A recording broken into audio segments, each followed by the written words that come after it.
Welcome to the Committee of the Whole meeting. I will call the meeting to order. Is the clerk ready?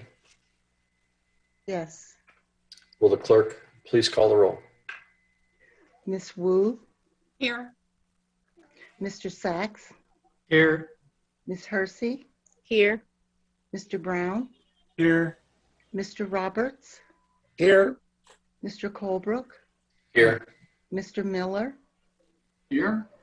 Mayor Marlin. Here. First is the approval of the minutes from the previous meetings. The first one is February 1st, 2021. And we have a second one as well. Do we have to do those separate or can we do those combined? You can do them combined. Okay. Is there a motion? I'll I'm move going approval. to approve. Oh, then I'll Mary Alice moved. And I think Sharice seconded. Is that I'll correct? second it. Okay, I'll second it. Okay. Any discussion, any corrections? Seeing none, clerk, can you please call the roll? Yes. Ms. Wu, Yes. Mr. Sachs, Yes. Ms. Hersey, Yes. Mr. Brown, Yes.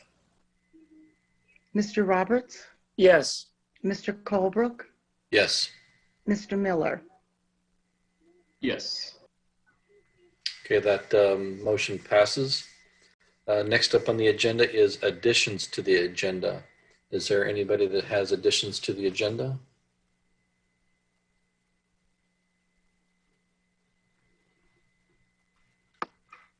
Okay, seeing none, we'll go to public input and presentations. Is there any presentations? Eric Sachs. So I have something about the PUD that's coming up. Is it better to do this here or wait till the PUD discussion?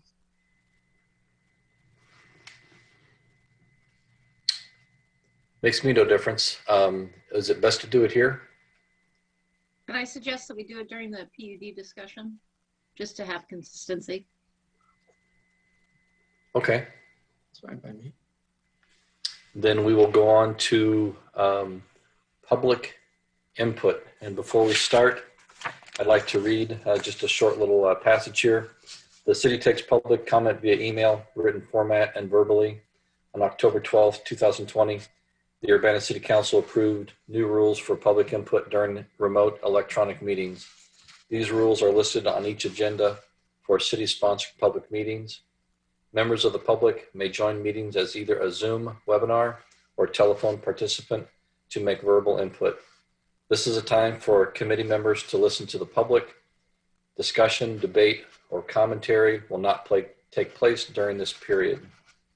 We ask that you address your comments to the public body as a whole and maintain respect for the process and respect for members of the council, city staff, and the general public.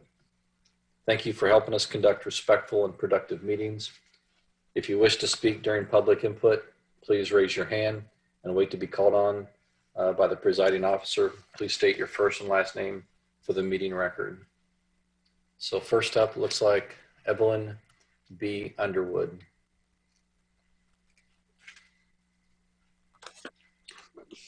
Reverend Dr. Evelyn Burnett Underwood here.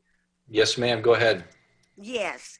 I really, God knows, I did not have my hand up. I thought it was lowered. But since I got this opportunity for the microphone after being muted, having all kind of problems, I just have to say something.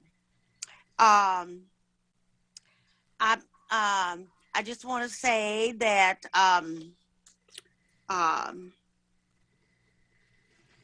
I praise God for being able to get on tonight. I praise God that I'm gonna finally get my surgery, and I might be gone for a little while, maybe not. I'm going down to Barnes Jewish Hospital, and I will be getting back surgery. Hopefully I'll be a lot better, and I can participate better, and I can feel my what, Bishop? Help me. Yeah, your responsibility as a citizen. Oh, okay. Did you hear, Bishop? I'm gonna. Okay, I'm happy. So thank you for calling on me, and I will be listening in during the meeting. Thank you. And we hope you a speedy recovery as well. Thank you. The next up with their hand raised is Liz. Hi, this is Liz Cardman of Urbana, and I just wanted to make a comment about the plan unit development coming up before you later this evening. I'll be brief, I promise you, very brief. Historic resources at the Urbana Archives confirm that all 10 structures being demolished were originally built as single-family houses or duplexes. And in their place, the developer is proposing one massive complex. That's 10 for 1. This massive complex blatantly contradicts the spirit of the Lincoln-Busey Corridor Guidelines, which require that any new development be compatible with the fabric of the adjoining R2 neighborhood. Further, it's been granted a footprint that is 50% more than is allowable by right. For such extraordinary exemptions from the corridor guidelines and zoning regulations, an equivalently extraordinary public benefit and emphasis on quality development must be realized. Opposing Alice Campbell Hall, this complex will represent the face of Urbana to the face of the university and its alumni. I ask that you rigorously review this proposal to ensure that all of the DRB's conditions for excellence in design are met to the fullest before moving it forward for approval by the full council. Thanks. Thank you. Next up is Julie Watkins.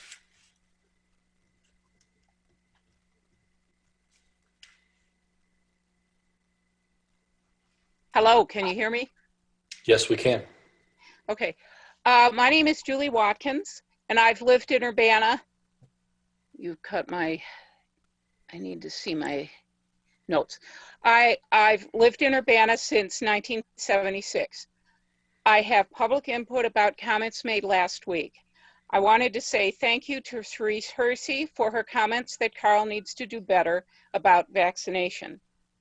Homebound doesn't mean others in that home or building aren't going in and out for jobs and may be exposing that person. We shouldn't accept herd immunity by default for poor or crowded. The township vote showed that it's Urbana values to care about everyone, and people making plans that don't include homebound need to take note.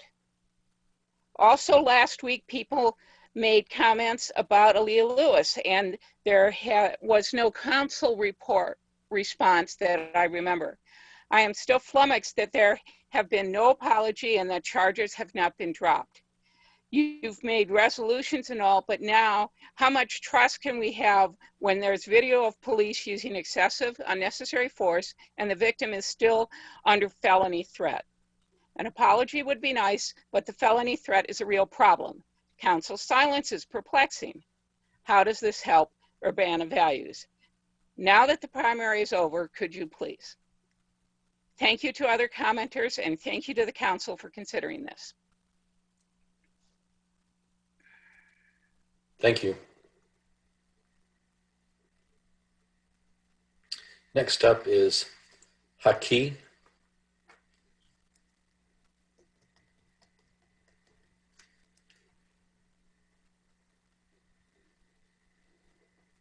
Haki, you're muted.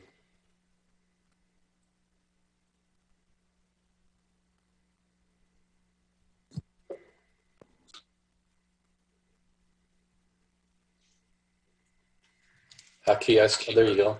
Okay, my fault. I didn't even hear you. I'm sorry. Can everyone hear me? Yes, we can now. Hello, everyone. My name is Haki. Recent graduate of the University of Illinois in Community Health, Senior Project Manager of Naturopath Nutrition, co-founder of CC ARC, and a member of Black Students for Revolution. I'm calling because, first, let me say I'd like to give a shout out to my brother, Lamont Peppers for, reaching out regarding the continuation of the Racial Pod discussions and meeting with me regarding other initiatives for the community. So I thank him for that. I had a nice interaction with officers. I know it's not crazy. I mean, it's crazy to hear nice. Now, just because I say it was a nice interaction does not mean I am still not an abolitionist and believe in transformative justice for the people and for especially vulnerable populations. When I say a nice interaction, the officers were receptive to some of the suggestions that I had. Officers were restraining a brother, I believe Thursday night, and I believe the MTD called 911 because I guess the brother stated or, threatened to punch somebody on the bus. Upon leaving work, I noticed the officers there restraining the brother. And so I did what I always do, approached the scene, phone recording.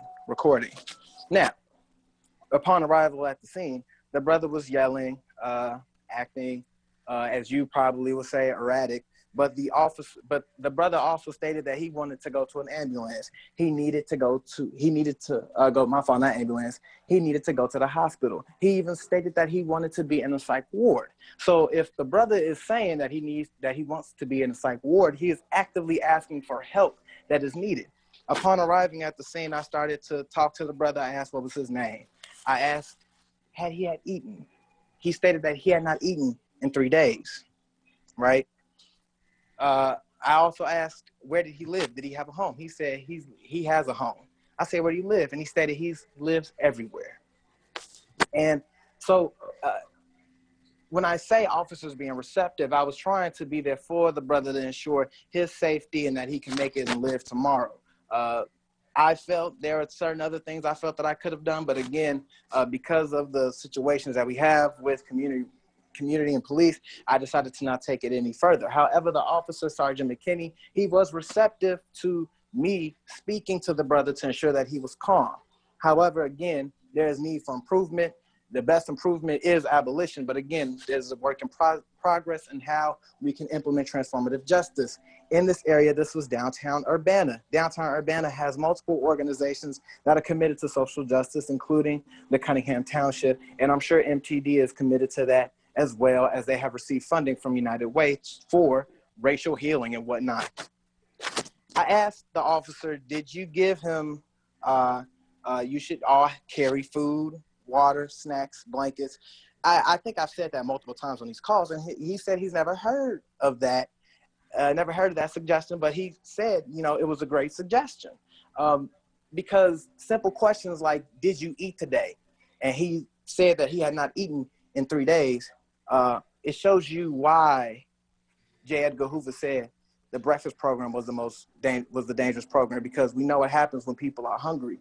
They're hangry, right? And there already is injustice. So let us really think about officers, when we're talking about defunding, officers paying for the snacks, the food, the waters, and supplying that. They also should have pillows. As the brother tried to hit his head against the ground, but one of the officers had to hold his head up. That's a very uncomfortable position. And if he is homeless, he's probably living on the streets. So at least having a pillow in a plastic bag, so for sanitary purposes, that can aid in that. And this can also aid in the creation of the rehabilitation zones where community organizations can designate individuals to respond to these police interactions with homeless individuals. Thank you. Thank you. Yeah, your time is up. Thank you. Appreciate it. Thank you. Next up is James TGR Corbin. Okay, can you hear me? Yes, we can. Okay, all right. Thank you. James Corbin, Urbana, Illinois, First Followers, Community Outreach Specialist and Navigator. This is just a quick update to some information I was given last time about the how to activate the COVID funds for the landlord. And the landlords cannot activate these funds. It's up to the tenant to do that. Instead, the landlord is looked on as a liaison, or to make sure that the tenant has all paperwork in, as well as verifying anything that the tenant is saying that it's COVID related or they cannot meet bills. So this is causing a real problem. And I think this is already adding more strife to an already overburdened situation and crisis that we're dealing with in the street due to COVID and other issues right now at this time. The landlords are also expected to do the normal landlord duties, maintenance and everything else, with no income or money coming in, as well as, you know, meeting their needs and trying to pay taxes on their property. Now, I'm not just speaking for the landlord, but I'm speaking for the tenant and the landlord, because these two are intertangled or tied together. And if we don't, you know, if we don't address both issues at this time, we're going to be dealing with a much greater issue in the near future. You know, and if the landlord cannot get to these funds and the tenant is having a hard time gathering information and having a difficult time getting through the line, because if you call that line, 1877 line, they send you to Help Illinois Family Service. Then they'll send you back to RPC, and then it's this constant cycle of back and forth, which is getting frustrating, you know. And so I'm giving this as a warning, you know, just trying to help us out before we see this greater issue in the future of both trying to house a tenant and a landlord soon, and as well as the city not being able to get the taxes needed to run the city. You know, we're gonna have to figure out a way to make this much easier, because this process that's there now is very cumbersome, it's not effective, and they are not receiving the funds. And also, the landlords are still not ready to or wanting to rent out just to go through this process. This is a headache. What are we going to do about it? This community, I care about it. I'm in the street daily, talking one-on-one with individuals as well as landlords, business people alike. And I got my finger on the pulse as well as my team. And I'm giving you this warning that we need to make this less cumbersome. So, and that's all I want to say. I thank you. And that's it. Thank you.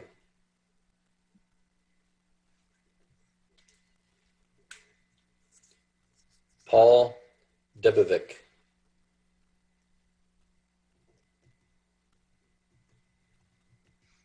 Hi, this is Paul. I say Debovic, but it's not an easy name. I apologize. No, not an easy name. So I made some comments at the January 14th Design Review Board meeting concerning the energy and sustainability issues of the proposed planned unit development that you'll have on your agenda in a little bit. And I have to say I'm pleased that the new proposal does respond to a number of the energy and sustainability concerns. You have before you a better building, but it certainly won't win any awards. The roof, the floor, and the walls are now well insulated. The windows, not so much, no change to them, so they could be better. But, you know, I have to go back to the initial question I raised. Why not net zero? A net zero building could be an attractive selling point to individuals concerned about climate change and having a better future. And it would be wonderful to have a net zero building right opposite Alice Campbell Hall. So they did look at geothermal. It's not appropriate for the site. They do have the ability to install solar panels, but why not do it now? The proposal says that they will wait for a state subsidy. But in fact, the state subsidies are really quite minimal. It's a lottery. Urbana lost in these lotteries many times. They'll probably lose in the lottery too. There is already an ample federal tax credit available for solar panels. And many people in the neighborhood have put solar panels on their homes already, not hoping for a state of Illinois subsidy. They say that they will put Energy Star appliances. Well, of course they should. But the air conditioning that they've specified is not impressive at all. It's a SEER rating of 14. There are technologies of heating air conditioning where SEERs of 20 to 30 are possible. So they could do much, much better.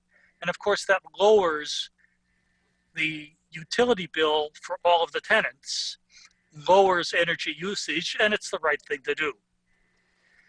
They have some electric vehicle charging stations already. That's good to see. And I'll have to say, you know, we want to be a progressive community. There are communities that are building net zero already. There's the Geos neighborhood in Arvada, Colorado. There's Vermont Homes in White River Junction, Vermont. I sent out a message to our neighborhood listserv asking if there are people who want to have their concerns about the PUD brought before you, but don't have the time to send out an email. I got 13 responses. 4 people probably will be sending you a letter. So the neighborhood is concerned about this building. I'm sure you'll hear from many people about the overall design and the fact that it does not follow the DRB board conditions. I think you really ought to send it back to the DRB and not approve it tonight. Thanks very much for your attention, and I'll listen further on to your considerations. Thank you. Next up is Justin Hendricks. Can everyone hear me? Yes, we can. Go ahead.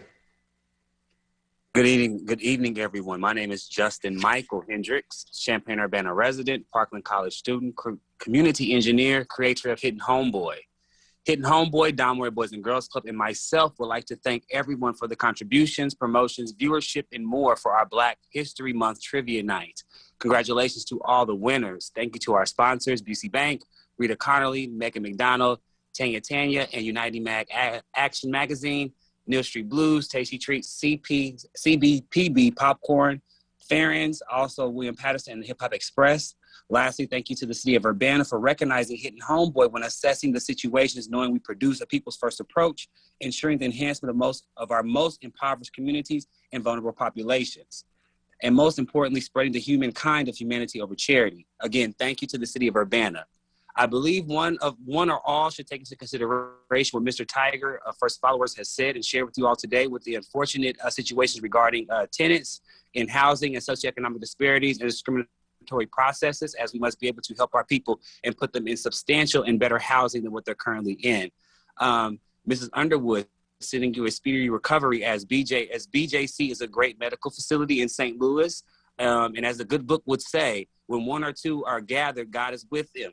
So I do give you those condolences on a speedy recovery back on your way back from St. Louis, and sending love and comfort to Leah Lewis. As the city has been warm, as the city has been cold, however, I feel the warmth is coming soon on your side. With that being said, thank you, everybody. Take care. Good night. Thank you. Next up is Alan Max Axelrod. Thank you. Can you hear me? Yes, we can. Go ahead. All right. Could you put the clock up, please? Thank you. So I wanted to echo some previous remarks that were made, namely from Taga about the need for additional avenues through which people can access financial aid. That's extremely important, whether it is rent or utilities. And I had been messaged by folks about both supports today. So I know that you all are expected to pass that. I hope that you do. I also wanted to say, because I know that the city of Champaign has delayed easements of Ameren, Illinois' development. I do not want that. No one from No Ameren Shutoffs that I know of wants that. I want to be very clear. We are not about trying to do anything petty, despite what some people may advertise.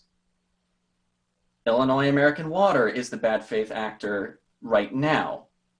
Ameren, Illinois may not be the bad faith actor until April. So currently they are operating in good faith. They have disconnected one person in December, one person in January, and they were in the north and south of the state. Hopefully they don't disconnect anybody in February, but I have my doubts.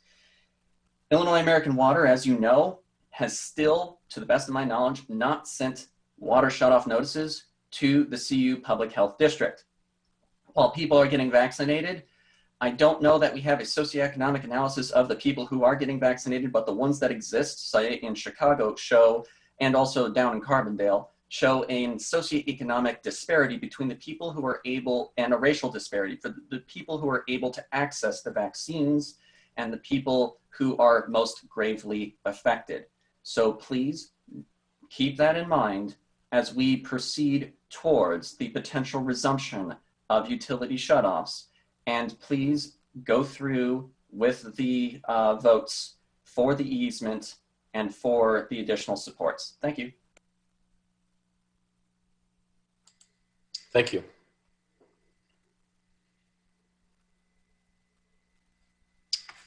Next up is Tracy Chong. Hi, can you hear me? Yes, we can. Go ahead. Hi, I'm Tracy Chong from Urbana. I'll keep tonight's input short. So we've been hearing discussion about the use of force review board and the addition of a civilian to the board. So you guys, city council members, seem to think that this is a good idea, but you have been ignoring concerns that I've brought up week after week regarding how the police will be held accountable to make sure that the evidence and video footage provided for review is the complete story. So this concern is not unfounded. I'm not just making things up. In 2019, there was a taser incident again where an armed man was tased without any warning from the officers, which is in violation of Urbana's taser policy. I've mentioned it several times and asked you guys to take a look, but this is the case where Deputy Chief Sells only gave the shortest bit of video footage, and when some board members asked for more video footage so that they could actually see what's going on. And finally, after months and months of the public bringing up the issue, the Urbana Police Department finally produced additional footage. When Deputy Chief Sells finally showed more of the footage, there were immediately many concerns from CPRB board member Mr. Allegretti, as well as the public who watched it. So this is not just a trivial issue. I think this issue is particularly important because it is an example of how a review board can be less effective if the police side is not providing transparent and information to review, and there's no mechanism to hold them accountable. I'm really concerned that you guys are doing all the things that look good, like making new resolutions, mentioning updates to the use of force review board, but somehow you guys just refuse to even acknowledge the root of the problem, and no one wants to discuss these difficult problems.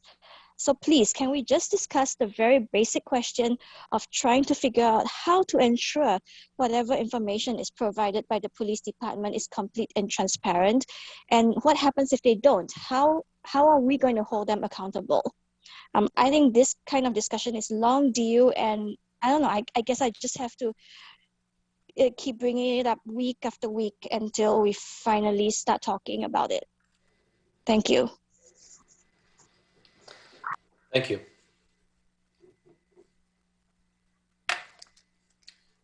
Eddie Pratt Jr.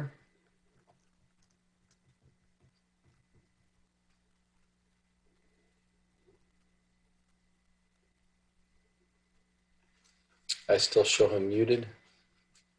There we go. Okay, can you hear me clear? Yes, we can. Go ahead. Great. Good evening to you all. I hope you all are safe and proceeding cautiously in all of your endeavors to avoid that good old COVID-19 sickness. As we traverse through this pandemic towards a new and somewhat returned sense of normalcy, I'd like to highlight something that is particularly important to me. So we have a registered homeless population of 141 people.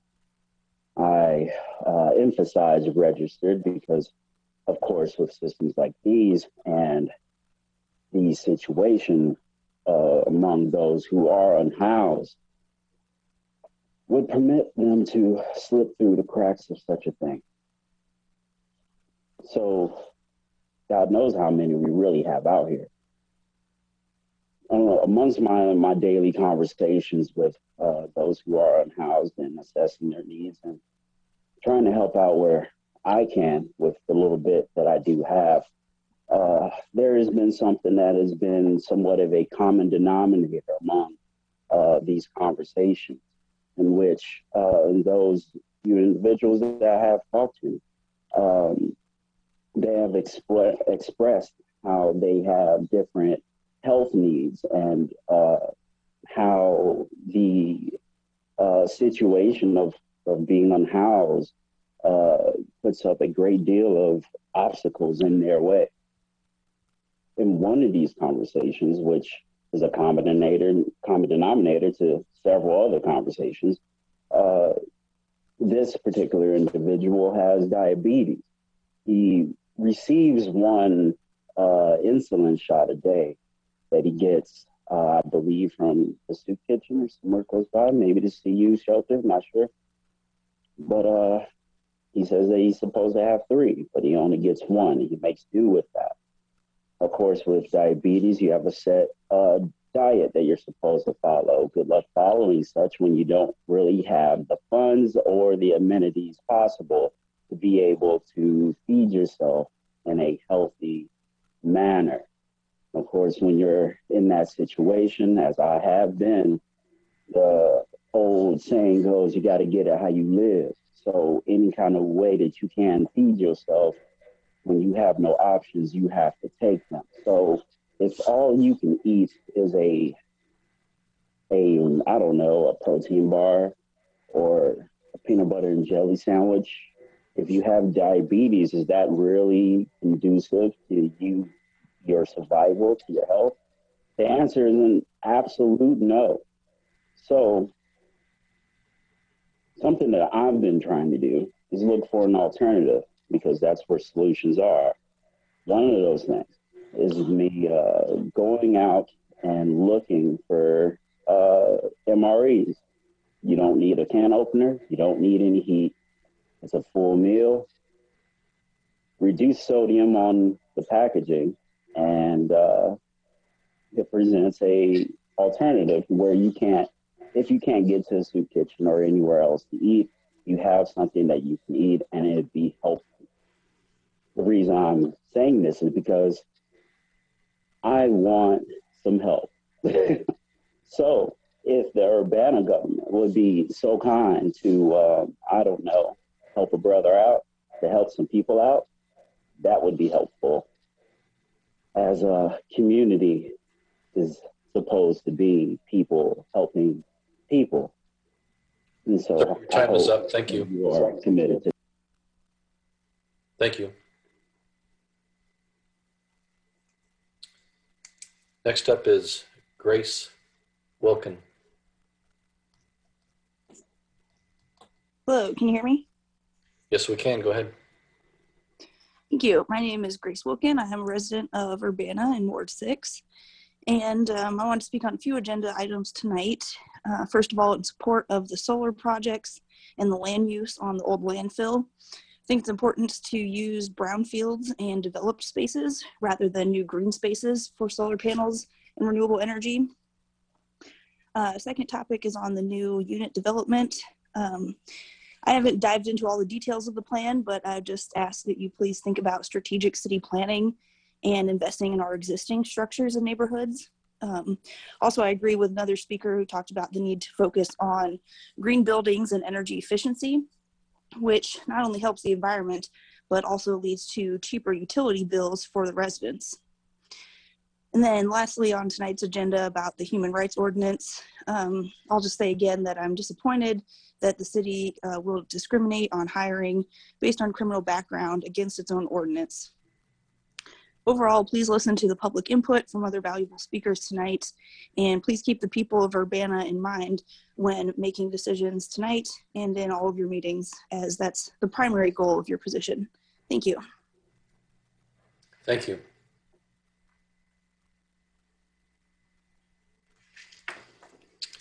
Next up is Rita Connerly.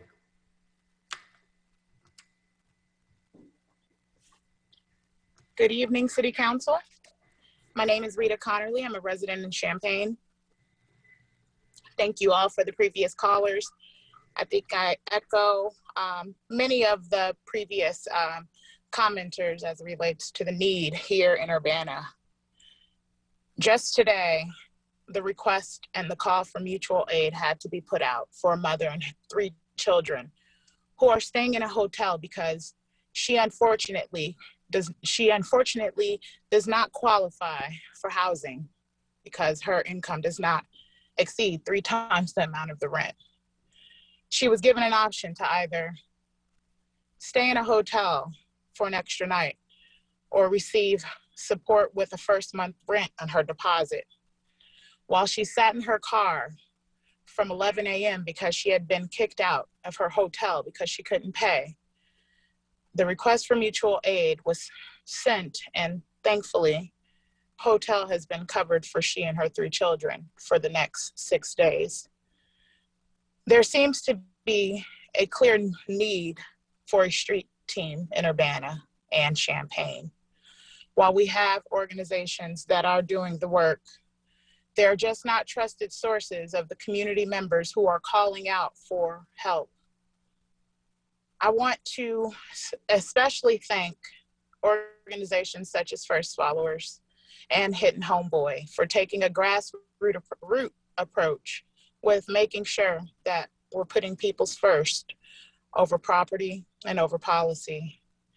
It is important that citizens here in the city of Urbana have the basic needs such as utility, power, housing, food.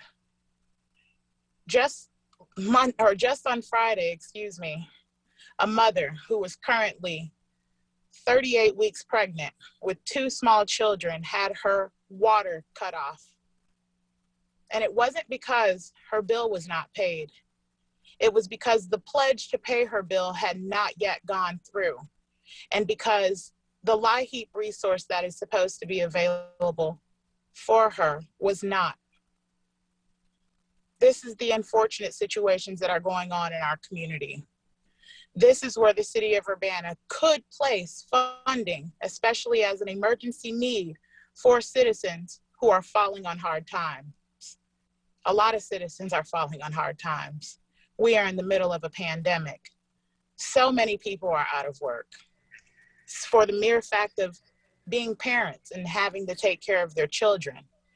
Where are our churches that could open up their doors and take care of our children while parents have to work? Additionally, I want to express the fact that our mass transportation district, MTD, is not enforcing mask wearing.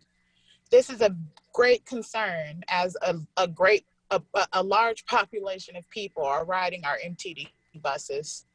While I did contact and speak to the COO, I was advised that they do gently remind riders to wear their masks, but they do not enforce masks wearing. I even came up with a solution that there should be bus assistance to help bus drivers with enforcing mask wearing. They should be checking temperatures on our buses and making sure that every person has a mask that is operable, because that may be part of the issue. Again, I want to encourage the city of Urbana to consider a street task force that is intentional on getting out and supporting the needs of the community members in this city. And I thank each caller who has called in support of making sure we place an emphasis on people first. Thank you and have a great night. Thank you. You too. Next up is Christopher Hansen. Hi, Bill. Can you hear me okay? Yes, we can. Go ahead. Thank you. Christopher Hansen, Urbana. I wanted to speak on the agenda item number 14, the ordinance to modify City Code Chapter 12. So I guess first I need to issue a correction. Last week I was speaking on this same item and I had made an utterance to the effect that the HRC co-chair, Pete Resnick, had indicated that what the city was doing was a violation, when in fact he had simply indicated that posting discriminatory statements about criminal background checks on a job listing was not allowed by the ordinance, and that that's what the city was doing. So I don't know why I have to issue that correction. It seems pretty clearly, and actually pretty much every person who knows anything about our HR ordinance who's spoken on this has indicated in the direction that what the city was doing is not allowed. But I think what we're going to see here is a lot of administrative sleight of hand to make it so that pretty much whatever the city did or wants to do will somehow not be a violation, even though that it's been every person's understanding for years that you're not supposed to do this. So, and then another correction that I would like to make on someone else's claim is the mayor made a statement, I can't remember which meeting, to the effect of the council, by making this ordinance change, will be solving a conflict that has existed since the birth of the Human Rights Ordinance. It's been mentioned multiple times at HRC meetings that the original instantiation of the HR ordinance clearly included the city. So I don't know how to reconcile those two claims. My understanding is the HR ordinance originally very clearly included the city in it. It sounds like what the council actually wants to do is change the list of items about which someone can discriminate to remove or partially remove criminal history from that list.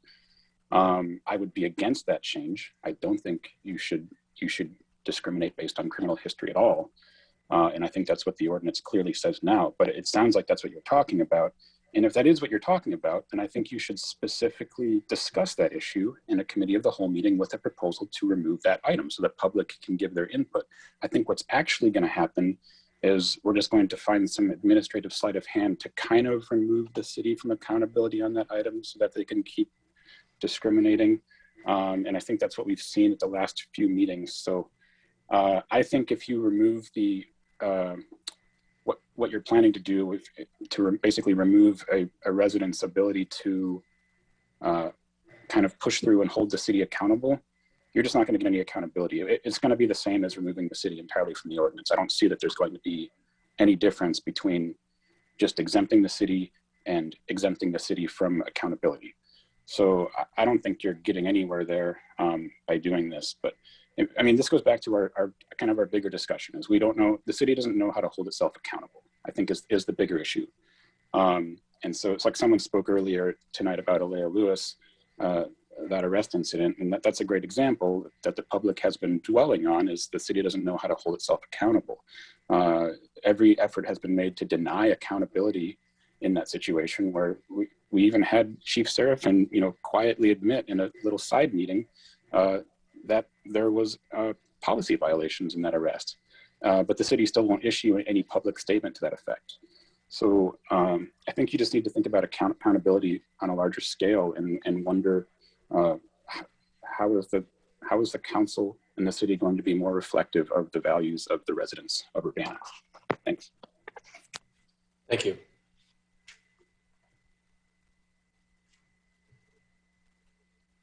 Sarah Nixon.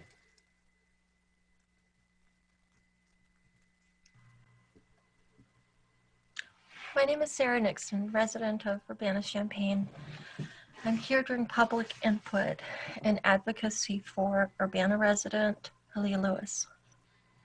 Mayor Marlin, your ongoing gutless silence and duplicity, your duplicity in lamenting out of one side of your mouth to the press the brutal attack on Ms. Lewis by your police officers, while in your official capacity you defer to the cover-up.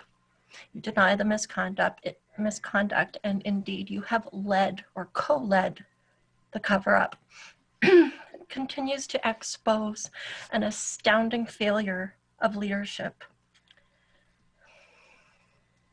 Members of the Urbana Police Department have spectacularly, infamously failed Miss Aaliyah Lewis, and repulsively, the department continues to conspire with Julia Reitz to punish and retaliate and re-victimize Miss Lewis, a peaceful civilian and an innocent witness to an alleged crime, for being in the wrong place at the wrong time, for being a domestic violence survivor, for being traumatized, for being angry, for daring to call out the officer's racist abuse and daring to defend herself when she was violently jumped from behind and then beaten in the street. City Council, you all but Mr. Jared Miller, whose ethics and backbone puts you all to shame. You are part of this failure. Your ongoing silence in the face of this police misconduct cover-up communicates cowardice. By your silence and your inaction, you are choosing to participate in the re-victimization and re-traumatization of Miss Lewis, and by extension, the not historical, but still perpetual re-victimization and re-traumatization of Urbana's African-American community as a whole. When will you put into action your so far empty commitment to the 10 shared principles and your fancy resolution to end structural racism? Start with Miss Aaliyah Lewis. Stop cowering in silence out of fear of legal repercussions, fear of bad optics. Urbana, you already could not look worse when it comes to accountability, police misconduct, and cover-up. It's far past time to clean up and shape up. And that's all I have to say this evening. Thank you.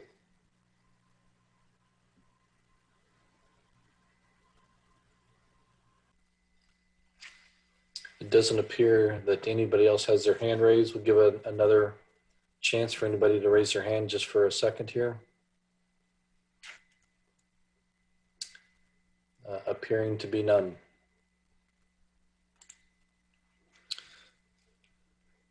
Next up on the agenda is a staff report. Do we have a staff report?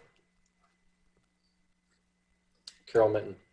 I have a little something to share, and then I believe Chief Serafin is going to join as well and give a little update on some vandalism that happened last night. So you might have noticed that we didn't start the council training tonight as we thought we would.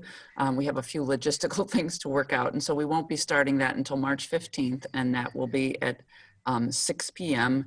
And we'll still have a few moving parts, so we'll be sharing a schedule with you soon. As I think I mentioned earlier, we want to start this process even before the general election because there's a lot of information to cover. But the first few sessions of training are going to be high-level overviews of what the departments do. It's just sort of a beginning, high-level introduction to the departments, how they're funded in a very general way, and how people can expect to be interacting with the departments. And then later on, we're going to do some deeper dives into some more complex topics, like TIF, for instance, is not something that's conducive to a little thumbnail sketch. We're also going to work in some half-day weekend sessions and facilities tours. So one of those half-day sessions will be led by the Illinois Municipal League, and that will be on the subject of who runs the city, the roles of the mayor, roles of the council. We have another half-day session, and that'll be led by the clerk's office and legal, and they'll focus on the role of the clerk's office, parliamentary procedure, Open Meetings Act, FOIA, and various other things. So just bear with us, and then once we get things rolling, I think we'll be off to a good start, and we look forward to people taking some extra time to participate in that. So with that, if you wouldn't mind recognizing Chief Bryant Seraphin for another part of the staff report. Thank you, Carol.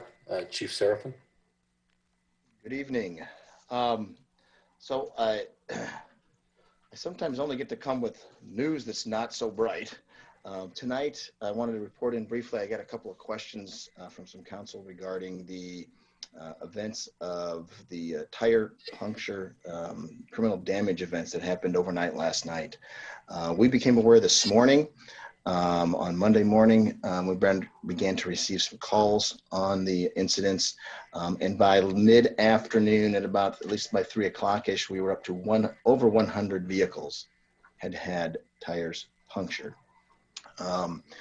Based on the recreation and then when people had parked and the investigation, it looks like it literally started last night about dusk and then went close to dawn this morning. As far as the affected area, I'm going to refer to my notes here. It was, let's see, it was Washington on the south, Stoughton on the north, and then Busey on the west to Broadway on the east. As a matter of fact, as officers were beginning to receive some phone calls, they have actually begun to canvass the area. And so part of my plea tonight is, even if you found a police officer's business card on your car, on your windshield wipers, please go ahead and still contact us if you have not already done so, especially in that mapped area.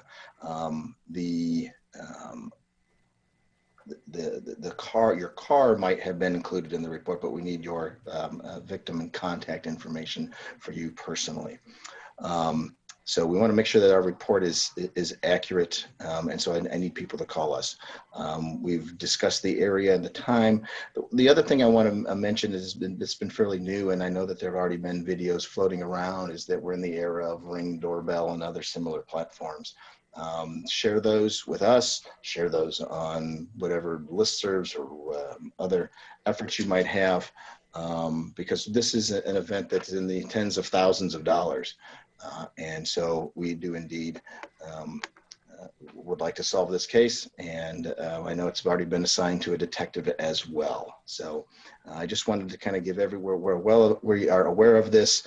There are, I think it was released this afternoon, a press release, actually some video of the suspect walking in the clothing that that person was wearing last night at the time. So I just wanted to bring this to everyone's attention that we are aware of it and are working on it. Thank you, Chief. Does anybody have any follow-up for either Carol or the Chief, Mayor? This isn't follow-up either, but I wanted to add a little more information about the emergency rental assistance that was mentioned earlier. This is being administered, as you know, through the Regional Planning Commission. It's about $6.2 million from the U.S. Treasury. It's available for rent as well as past due utility bills. So at the monthly meeting of the Regional Planning Commission last week, they reported that to date they have about 1,300 appointments that people have made to meet with staff to apply for this assistance. And at this point, they're pausing taking any more names or making appointments until they can work through their list. They've had to hire extra staff to do so. I think ultimately they said they expect to serve about 1,500 households, and rental assistance, they're looking at anywhere from a couple of $100s to over $7,000. So it depends on, you know, what the backlog is for each individual household. But the news is basically they're going to put a pause on taking new appointments until they can start working down the backlog. And they are working with landlords as well and trying to gather the information needed.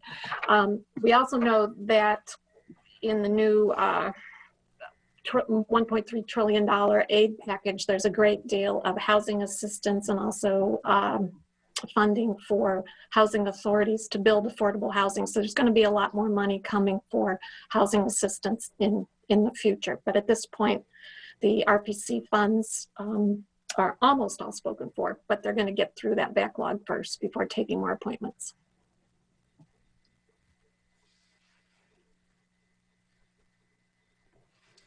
Thank you, ma'am. Next up on the agenda is ordinance number 2021-03-005, an ordinance approving an amendment to a solar facility ground lease. And Public Works, who's going to speak on this? Good evening. I think the exhibit for these three ordinances really tells the story. This is a slight modification of the easement for the solar developer and the utility company to install some electrical equipment related to the development. I'm also happy to report that the developer is on site and doing vegetation removal. And so we are moving forward with construction. I'll take any questions you have. Thanks. Any questions for Scott? Jared Miller. I didn't have a question, but I'd like to make a motion if the chair to entertain it. Yeah, go ahead. I'm going to move ordinance number 2021-03-005, an ordinance approving an amendment to a solar facility ground lease, be sent forward to full council with recommendation for approval, and I'd also suggest that it be added to the consent agenda. I'll second that. Okay, a motion by Jared, seconded by Mary Alice, also with the suggestion that we add this to the consent agenda for next week. Is there any discussion? Mary Alice. I just wanted to address the public comment about the how suitable this property is for this type of solar array. So that's something that we already approved. Scott, you can correct me if I'm wrong. It was around a year ago that we approved that. This is simply an easement to allow the companies to be able to install the electricity lines that need to be used to get the power out of there. So it's not an approval of the whole project. This is just a small piece of it. That approval of the project happened a while ago. Correct. Sharice, you had your hand up earlier. Mary Alice kind of covered the information I wanted to know. And Scott. So. I believe it looks like we're ready for a vote. Clerk, please call the roll. Ms. Wu? Yes. Mr. Sachs? Yes. Ms. Hersey? Yes. Mr. Brown? Yes. Mr. Roberts? Yes. Mr. Colebrook? Yes. Mr. Miller? Yes. Okay, that item is approved. Moved on to the City Council for on the consent agenda. Next up is ordinance number 2021-03-006, an ordinance approving an amendment to a solar facility ground lease on the east side. Scott, did you have further comments on this? It's one memo for all three ordinances. Same condition, just we have two different leases, different parcels, different properties. And then the third ordinance is related to the utility company, Ameren, accessing the same. Thank you. Any discussion? Dennis? No, I think that this is just exactly what we discussed just a moment ago. It just has to do with the other half of the property that's under the control of slightly different partnership. So I would move ordinance number 2021-03-006, an ordinance approving an amendment to the solar facility ground lease on the east side forward to the City Council on a consent agenda with approval. And I'm wondering if we can't also do the same for the next ordinance. For the record, let me, Phyllis, can we do two, or do we have to have individual votes? If he's moving both of them at the same time, then just one vote would be enough to move them both to the consent agenda next week. Thank you. For the record, I'll just go ahead and read what the next item is. It's ordinance number 2021-03-007, an ordinance approving an easement with Ameren, Illinois. And I believe the motion was for both of those to be on the consent agenda. Second. Do you have a second? I'll second the motion. Jared Miller seconds it. Clerk, please call the roll. Ms. Wu, Yes. Mr. Sachs, Yes. Ms. Hersey, Yes. Mr. Brown, Yes. Mr. Roberts, Yes. Mr. Colebrook, Yes. Mr. Miller. Yes. Okay, that item passes. Well, those two items pass on to full city council on the consent agenda. Next up on the agenda is resolution number 2021-03-008R, a resolution authorizing a federal excess equipment cooperative agreement with the Illinois Department of Natural Resources, Urbana Fire Department. Chief Laus.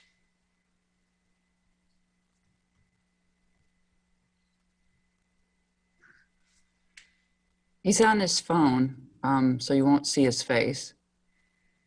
No, I am here. Good evening, Chair, Mayor, and Council. I am presenting this resolution to you tonight of the Federal Access Equipment Cooperative through the Illinois Department of Natural Resources.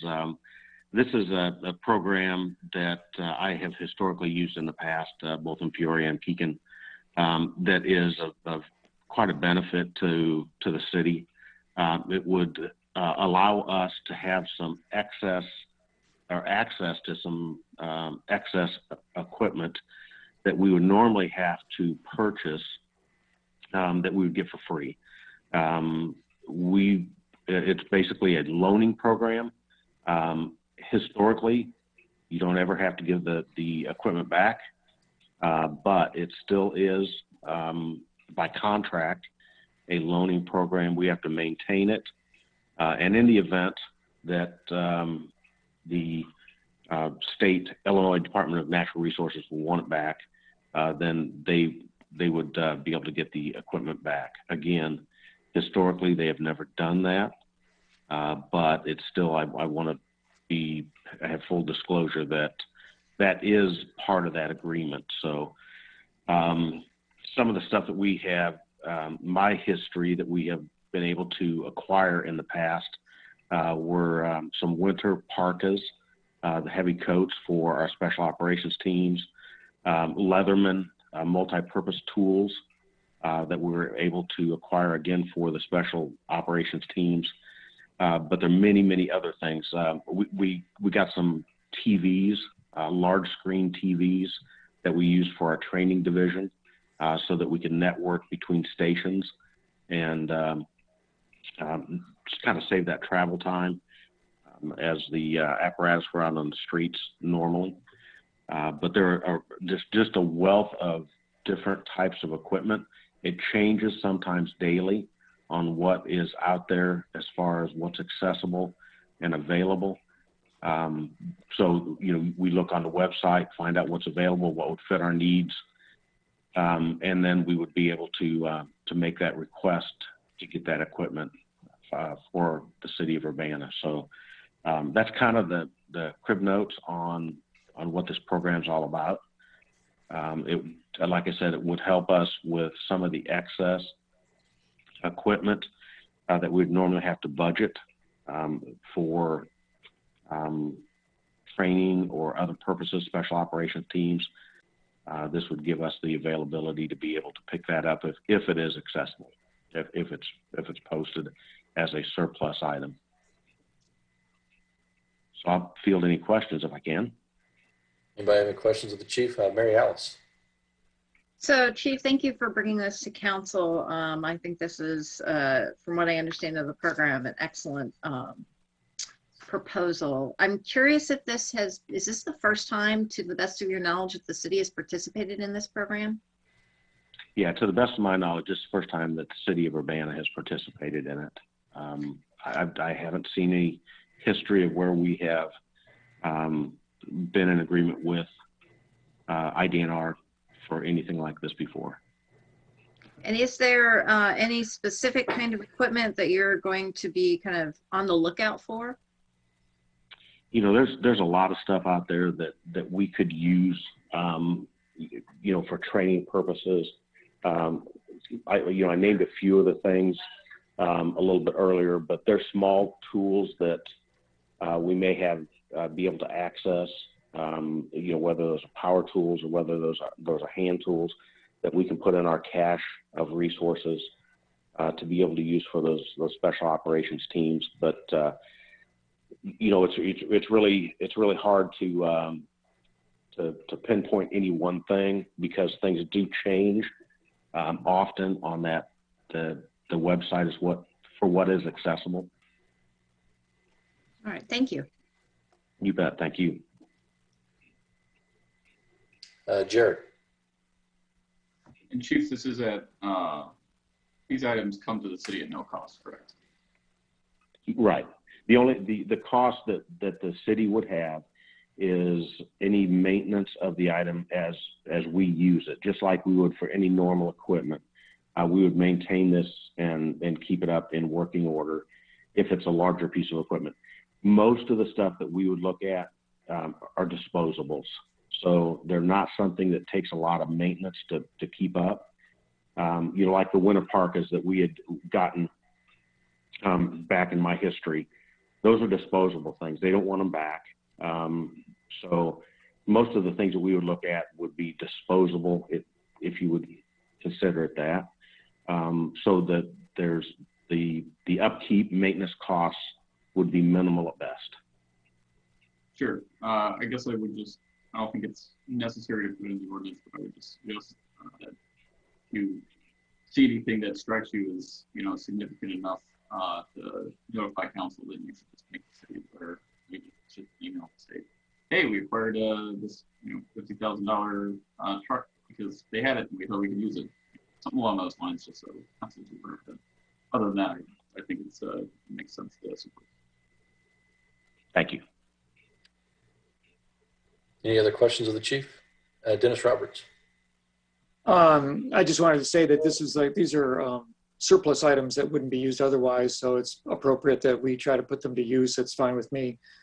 I think it's a good plan. Thanks for Chief Laus for bringing this forward. I'm willing to make a motion. Go ahead. Okay. I move that we adopt and move forward to the City Council with approval resolution number 2021-03-008R, which is a resolution authorizing a federal excess equipment cooperative agreement with the Illinois Department of Natural Resources on behalf of our fire department. Can we add that to the consent agenda? Yes, we can. I would adopt that as a consent agenda item. And I will second that. Okay, Dennis had the motion. Mary Alice had the second. Any further discussion? Clerk, would you please call the roll? Ms. Wu, Yes. Mr. Sachs, Yes. Ms. Hersey, Yes. Mr. Brown, Yes. Mr. Roberts, Yes. Mr. Colebrook, Yes. Mr. Miller. Yes. With that, the motion passes to the full council on the consent agenda. Chief Laus, thank you for your time. Thanks so much. I appreciate your time as well. Next up on the agenda is resolution number 2021-03-009R, a resolution for improvement under the Illinois Highway Code State Motor Fuel Tax for Lincoln and Springfield Resurfacing Project. Public Works Initiative. Yeah, this is Tim Cowan, interim public works director and city engineer. Yes, sir.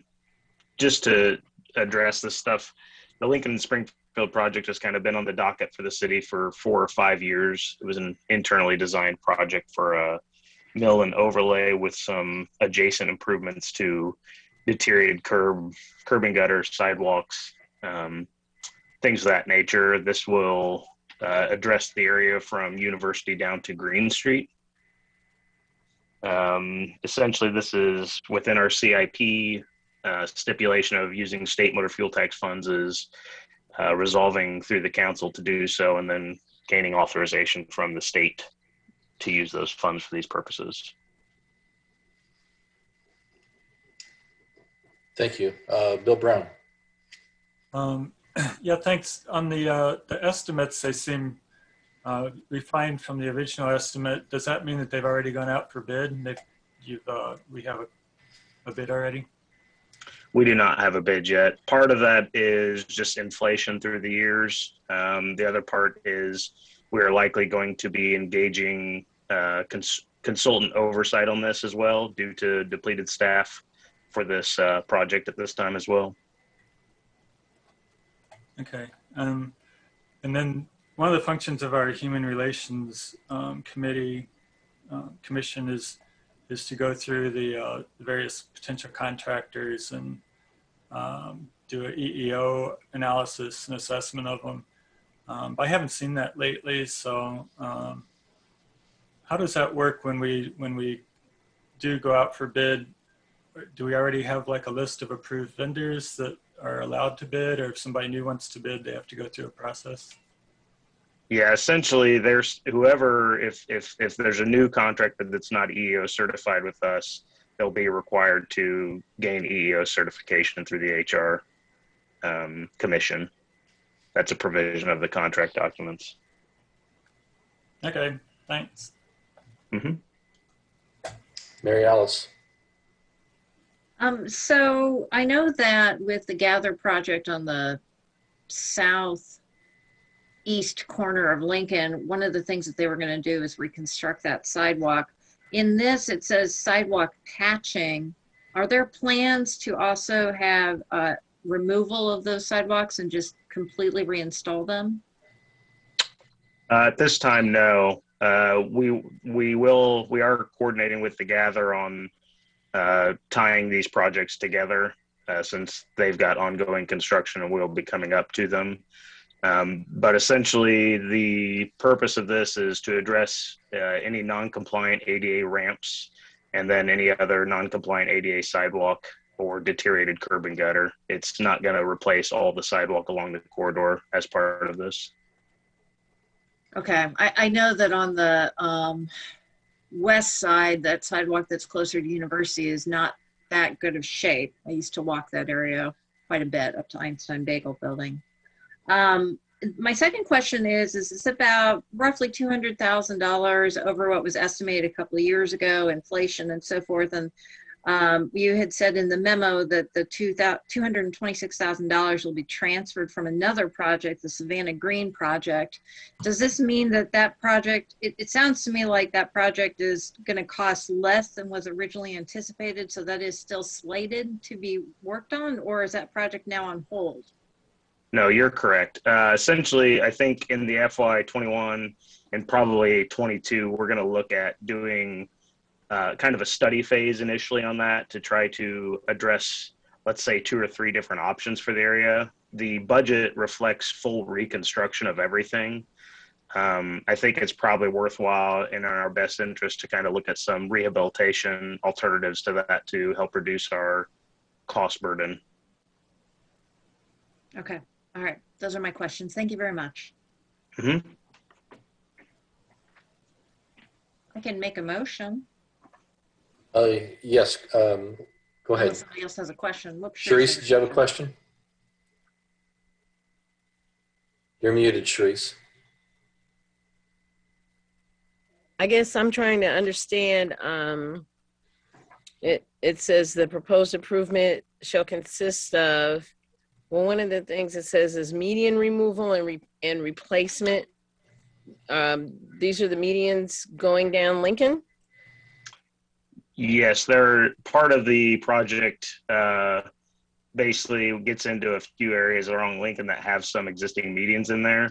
Mm-hmm. Some of that is due to just deterioration of those medians. Okay, and my other question is also, I was looking at where on Springfield, I suppose some of this will take place, and it says west of Kohler Avenue. But the one thing I've noticed when I drive down Springfield is that right at Lincoln and Springfield, the road is kind of raggedy. Is there going to be any improvement to that particular intersection? Yes, yeah, we're going to go, that entire intersection will be addressed within the pavement boundaries. And we call it Lincoln and Springfield because of all the other crossroads that we're crossing. The other ones were really just kind of tying back into the radius points. Springfield, we're actually extending down both east and west a little bit outside of that. Okay, so where the Mennonite church is on Springfield, that's what I'm talking about. It's like that is a really dangerous area for not just vehicles, but for people. So so improvements will be made in that area.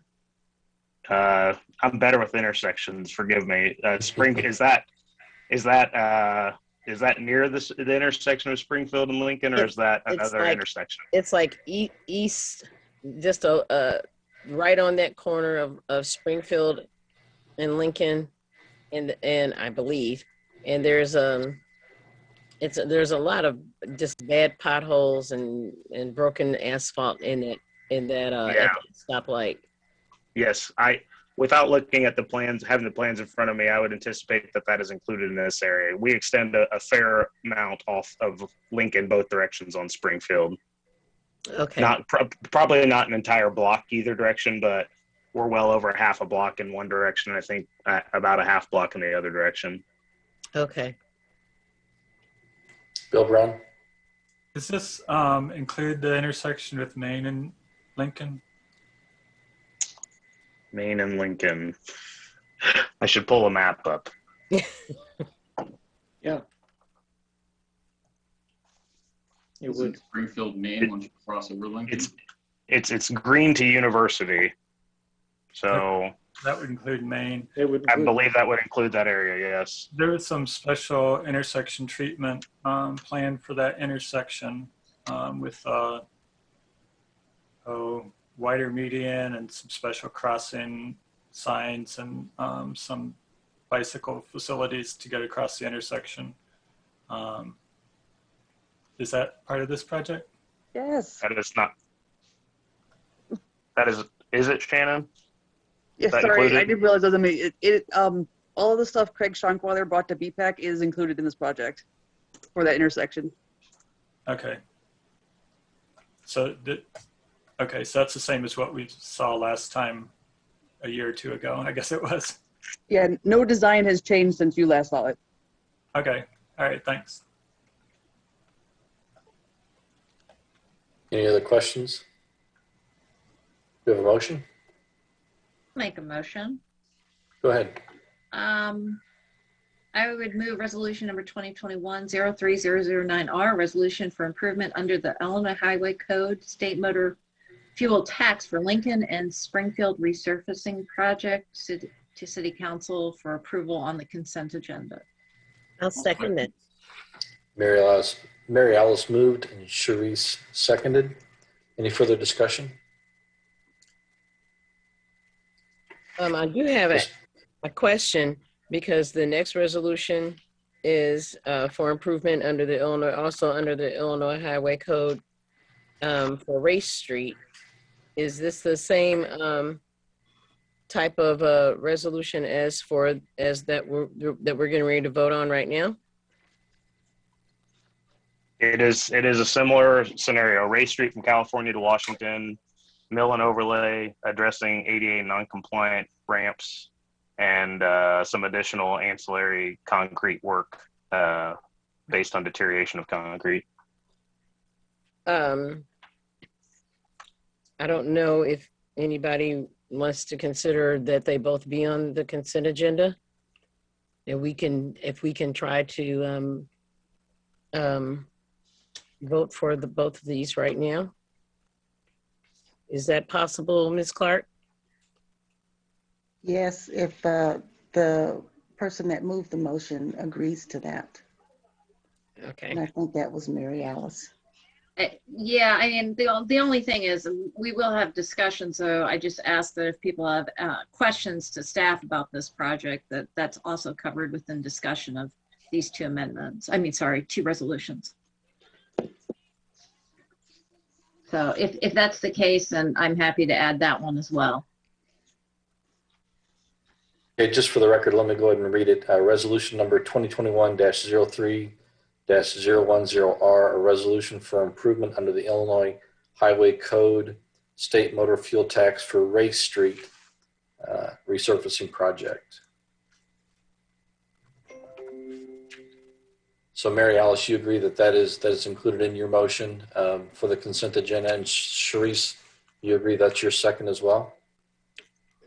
It's fine with me if it's okay with Mary Alice. Yeah. And we can discuss the Race Street project as well before we take a vote. Okay, Dennis, you had your hands up. Yeah, I guess I was just wondering, and I'm not quite sure.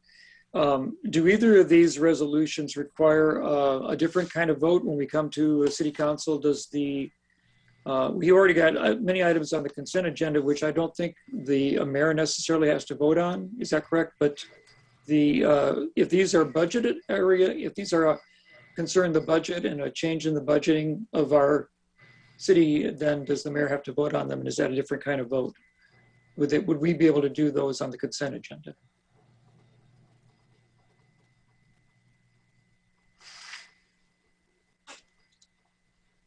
I guess that'd be for Phyllis Clark to help us with. Oh, okay. So I just was wondering is whether the consent agenda items we've already placed on that agenda require the mayor's vote to pass them, and would these two items, which may have to do with budget changes or adoption of I mean, they may not, but if they do, is the mayor required to vote them? Only on items that would deal with the budget transfer, she would be able to vote on that. But as I see this, I don't think that there's any reason that the mayor would need to vote on this at any time, actually. Okay, then thanks. That's what my question is, and I guess you answered it. Ms. Hannon, did you have something else that you want to add?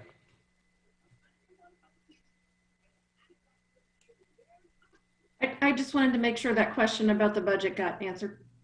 Okay. Mary Alice? I just noticed there's actually no resolutions attached to either of these. As I go through, we have a resolution for improvement under the Illinois Highway Code, but that's not in the traditional resolution format that we normally see. This is Tim speaking. Because of state motor fuel tax funding, this is a form required by the state to pass the resolution. So anything requiring state motor fuel tax funds uses this form. So would it be appropriate for us to actually have a resolution which references the form rather than just using the state resolution for improvement? It just seems odd to me. This is a standard practice in my past experience. Phyllis? Yes, ma'am. Would you be able to answer that if we need the standard format that we normally use for resolutions on this that would reference this specific IDOT document? No, what you have right now is all that has been as long as I've been the clerk. They've sent it that way through the state. Okay, I just wanted to make sure that whatever we're voting on was actually correct. Yeah. I did have a quick question, if that's okay. So by my quick calculations, it looks like this is 3 blocks. So Nevada, Oregon, and California. And on those 3 blocks, we will be resurfacing those 3 blocks and then creating a sidewalk ramp reconstruction on Race Street between Washington Street and California Avenue. So that's 6 different sidewalk cutouts there. Is there a reason why we didn't extend this resurfacing all the way up to Illinois? I'm not sure. That was part of the CIP prior to me being here. I think we've done improvements up to north of California, if I remember correctly. I think there's been some resurfacing more recently than this portion. Yeah, that's right. Okay, thank you. Carol, did you have something else to add? I was just going to say that the scope of the project was established before I got here, before Tim got here, probably before Shannon got here. So we've just been pushing this along.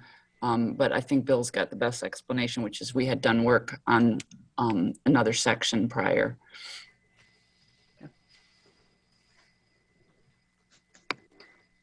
Yeah. Dennis. Yeah, I think we have, and I think that it's the reason that you might be concerned about it is because it's a major school crossing for elementary and junior high school students in Illinois, but I think that was handled already.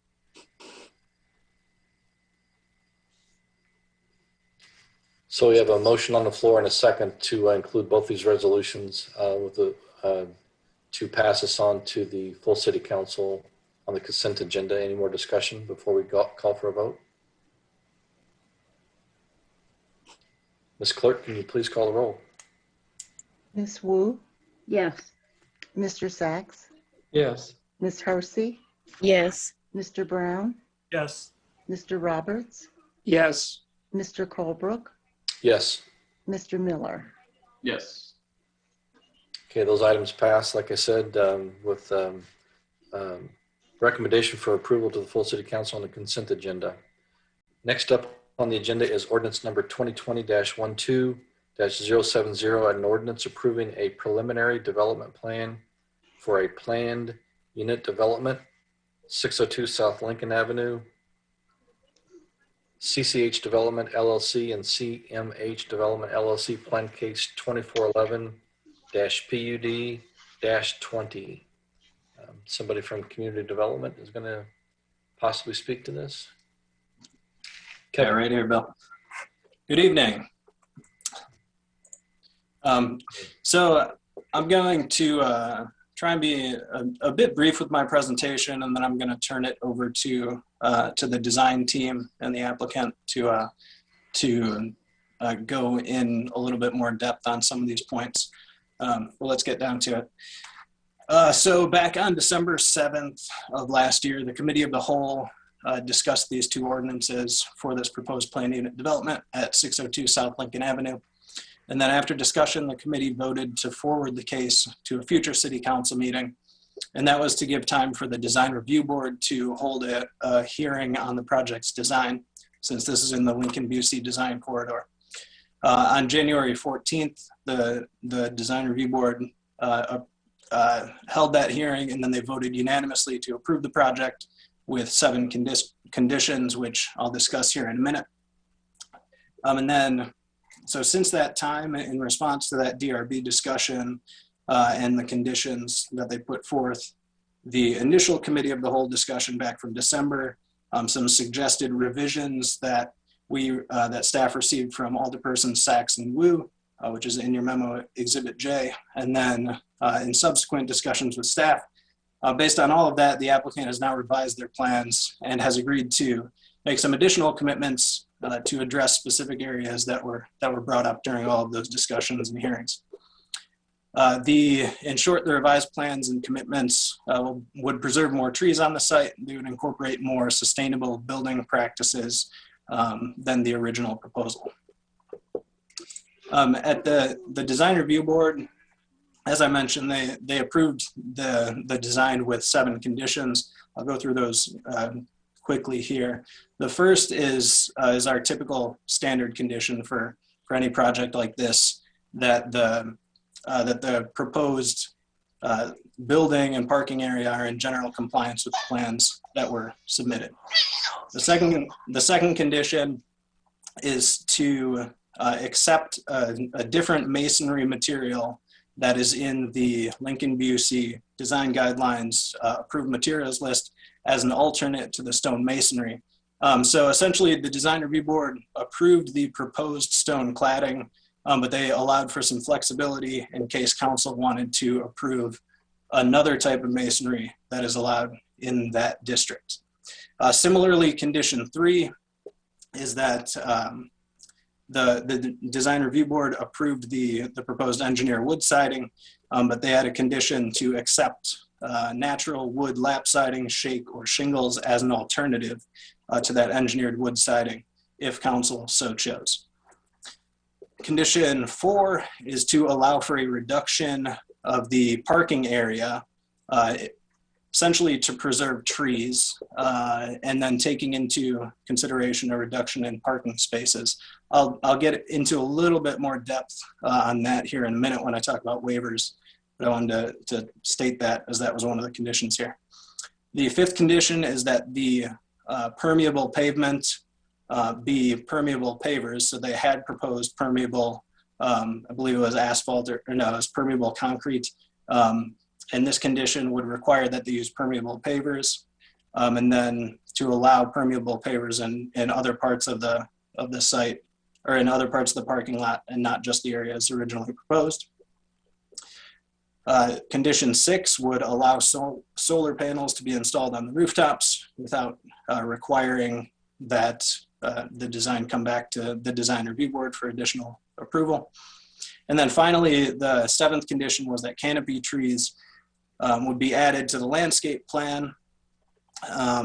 And so essentially the original landscape plan included removing, here, I'll just share my screen here to show this difference. So this is the updated plan. So the initial plan had proposed removal of the 5 trees here that I'm highlighting along Lincoln Avenue. But this new proposal, they had moved the, so the condition of the design review board was that since they were taking out trees there, they would need to put in additional canopy trees. Instead of that, they're just preserving those trees to begin with. So we can discuss that in a little bit more detail if needed. I stopped sharing my screen, but also on that plan, that the sidewalk has been moved further to the east, which would allow those existing trees to be preserved. With respect to zoning waivers, you may recall the applicant had originally requested 1 waiver, which was to allow an increase in the floor area ratio. I made an error in the staff memo. I said that would be approximately an increase of 25%. As Liz Cardman mentioned earlier in public comment period, she was correct. She said it would be closer, or it'd be around 50%. The 25% was a reference to what is existing on site, because what's on site is already beyond what the underlying zoning allows. But the way that we stated that in the staff memo was not too clear. So apologize for that error. So in addition to that requested waiver, the board, as I mentioned, approved a condition to allow a reduction in the number of parking spaces to preserve more of the trees on the site. Now, to reduce the parking spaces beyond what they have now, which is the minimum required by the zoning ordinance, that would require a waiver by city council as part of the plan unit development process to allow the parking to be reduced by 5 spaces. We on staff think this is a reasonable request. We conducted a parking usage study, some of you may recall, back in 2017 for apartment buildings in West Urbana. Specifically, we wanted apartment buildings that were close to the university. And based on that parking study data and the proximity of this development to the University of Illinois campus, we feel that there's an adequate amount, there is an adequate amount of parking proposed here with the 45 spaces. This is especially reasonable since it would allow more trees to be preserved and a couple more trees to be planted in that parking area. Now the applicant has revised their plans, as I mentioned, since the committee of the whole initially saw the plans, and they revised them to meet those conditions of the DRB. And they have committed to do the following. So the first is to, as I mentioned, preserve all trees along Lincoln Avenue, and they would install new canopy trees on all 3 sides of the site. There are a couple spots where there are driveways that they're taking out, and so now there is space. If they take out those driveways, there's now space for canopy trees. Number 2 is to make all buildings solar ready, and then to install solar panels if the state of Illinois enacts a new solar renewable energy credit program.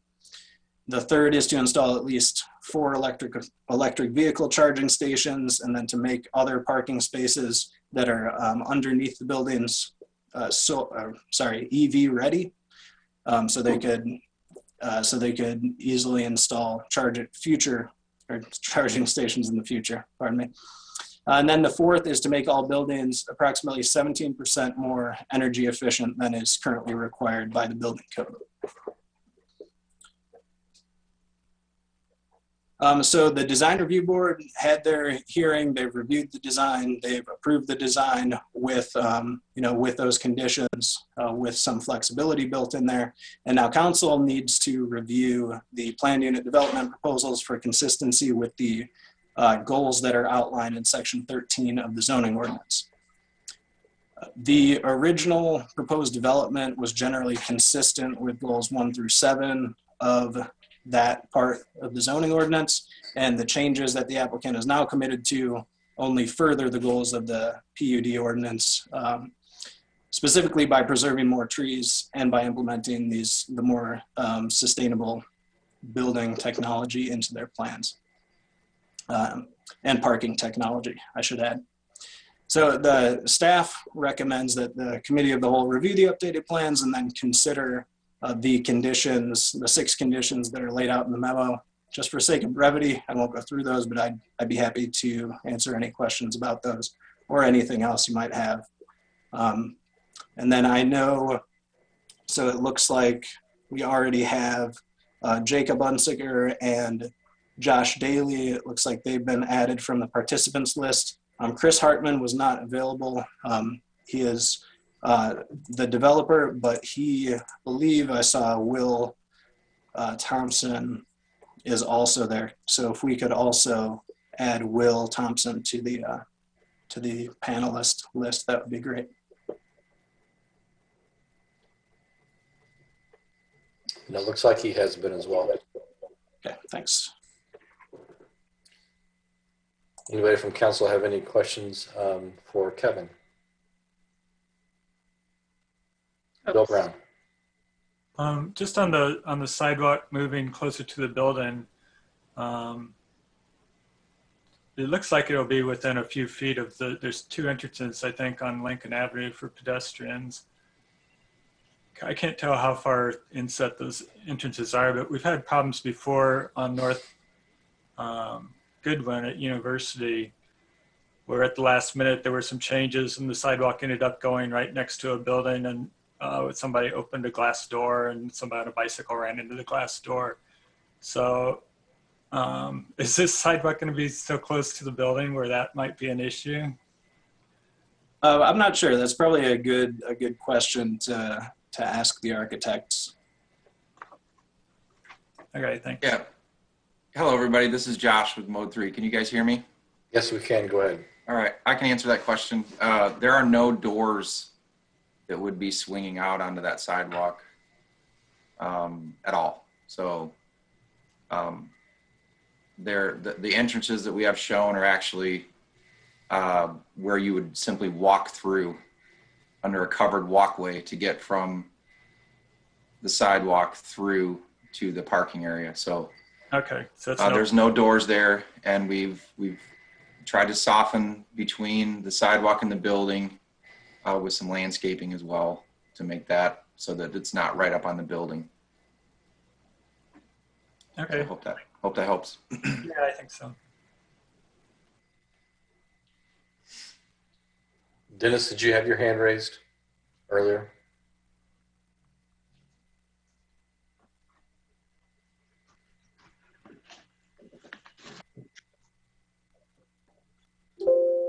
Dennis, you're muted right now. Thanks, I was. So thank you. A couple of concerns were raised generally about the design aspects of the project. I appreciate the fact that quite a few of the concerns relating to permeability and trees are addressed more readily and more to, I think, to the satisfaction of the community. And one of the things that has been raised is the materials being used on the facades. I understand that the original block or stone material that you were originally planning, you have changed now to a smaller, more brick-like stone material. I tried to go into the city building today to look at these materials, which are on display in the community development room, but I was not able to get in because there was nobody physically present in the community development office to let me in. And the individual who I was referred to request access into those rooms never contacted me during the afternoon. So I have not been able to look at and to evaluate the whatever stone or rock facade material the developer is switching to get an idea of what it looks like, which is I think a problem for us to understand how the building is ultimately going to be dressed as far as the facade goes. And the other aspect of that is that all the buildings that are across the street at the university are dressed in brick, which is, your typical red brick construction. And the community has voiced a concern that this building needs to look more like the buildings that are relating to it across the street and up and down the block, or into the neighborhood directly behind it, which is mostly either stucco surfaced or brick. And so I'm wondering, since it doesn't seem that the fabricated clapboard paneling meets the requirements of the standard of materials that are in the Busey Corridor guidelines currently, and that are we considering something that now will be within the guidelines of the Busey Corridor parameters as far as the quality of the materials go? So it sounds like some of the materials that are being suggested for the development don't meet the requirements of quality for the Lincoln Busey Corridor guidelines. Can we address that? And as the developer willing to consider brick as one of the masonry choices to supplement the removal of stone, which was not preferred by the community? Well, I can let the architects respond to the question of alternatives that they would consider. I do want to state that the design review board did approve the materials that are proposed. So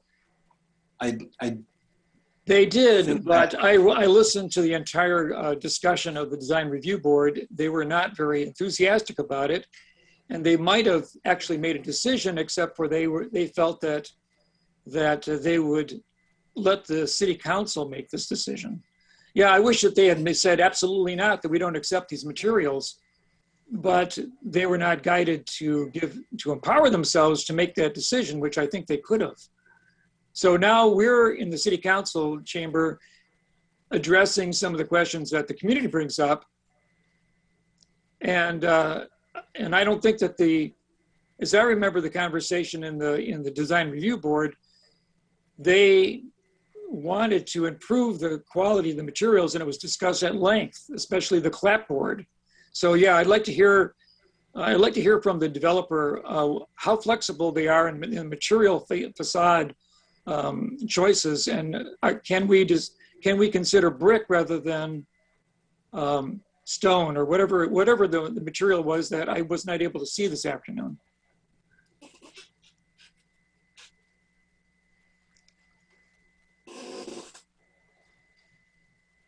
Is there somebody from the design team that can address that?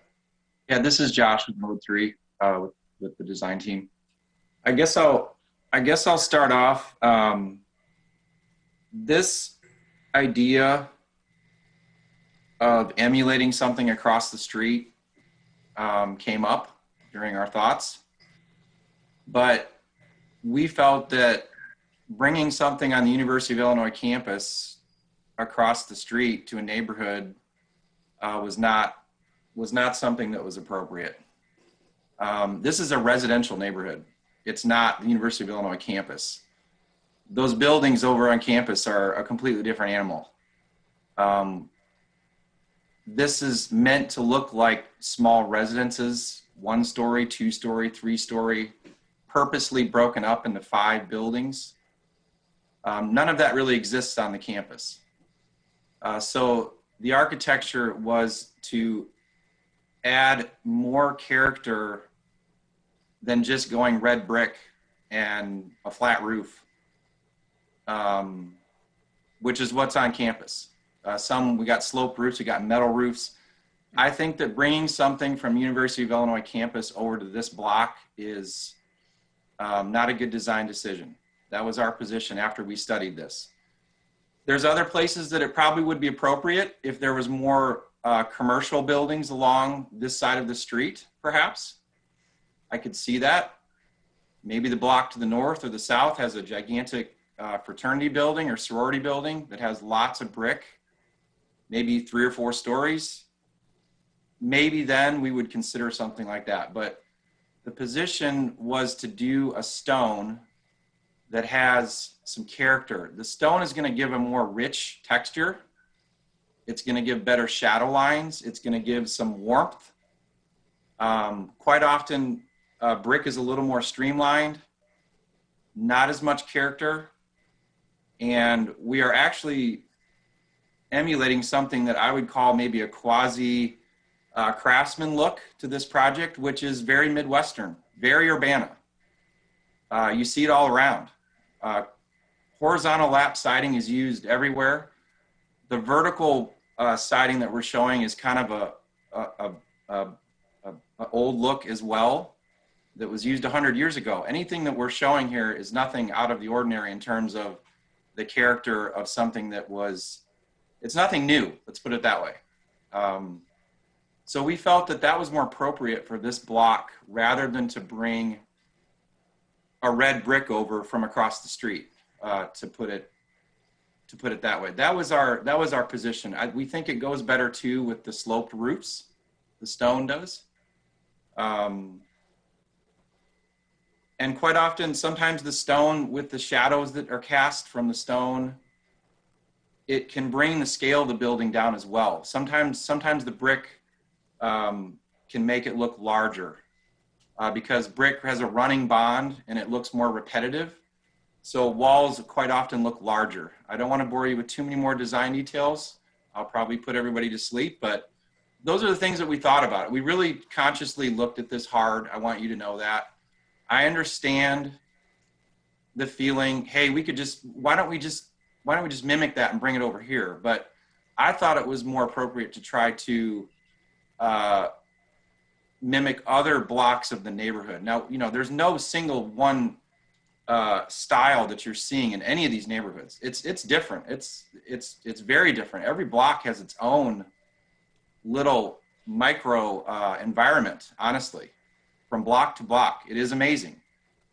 So I felt that was more appropriate to keep that character rather than try to bring something from the university. So that's kind of my position on that. I hope that helps. Thank you, Josh. Mary Alice, you had your hand up next. Yeah, so thank you for that perspective. My thoughts are this. I agree, as the design review board, you're supposed to look at the east side. Alice Campbell is on the west side of Lincoln. But there's certainly different examples of brick being used that is not so massive. So my take is basically this corridor is supposed to ensure that we don't have massive buildings in this Lincoln-Busey corridor. And I think that the neighborhood is concerned about the quality of the materials. So it's not necessarily the fact that this is mimicking a craftsman house. I went through several of the blocks, both east, west, south, north, sorry, not west. The vast majority of those different buildings and houses over there are brick, and there's quite a number of stucco ones, just like Dennis had mentioned. So, you know, part of this is that the engineered wood doesn't really do justice to the different styles within the area, which is why we proposed having brick or natural wood. There's also cedar shingles that I've seen around that area. And even to the east of the building, there is a pretty big 3-story brick building. And so I think in the design review guidelines, it says if any building is on the corner, that you're supposed to also take into consideration the building to the east of that, which is that brick building. So I guess I'm going to push back a little bit with the analysis of that neighborhood. And in my opinion, even if we don't mimic the Alice Campbell building, there are plenty of examples to the north and the south and even to the east of brick being used a lot.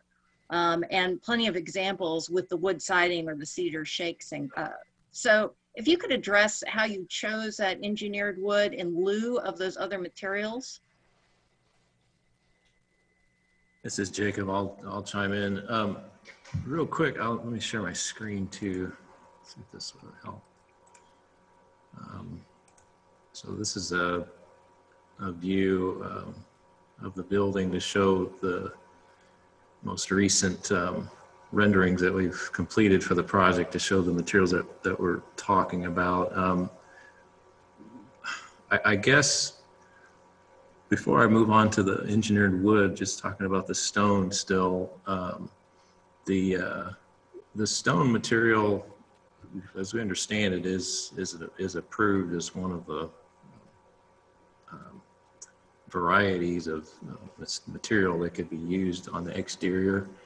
And you know, we work with our client to try to develop some kind of an aesthetic that they also are proud of and want for their project. So you know, we try to adhere as best we can to the guidelines of that corridor, but then also deliver to our client a look that they're going for. And so we had looked at brick, but the way these things go, a lot of aspects kind of tie together, and when you make certain decisions, you know, a lot of things kind of go from there. So a lot of things are tied together, and to change one thing may change some other things. And going with brick was going to take the look away take the look away from what the ownership was actually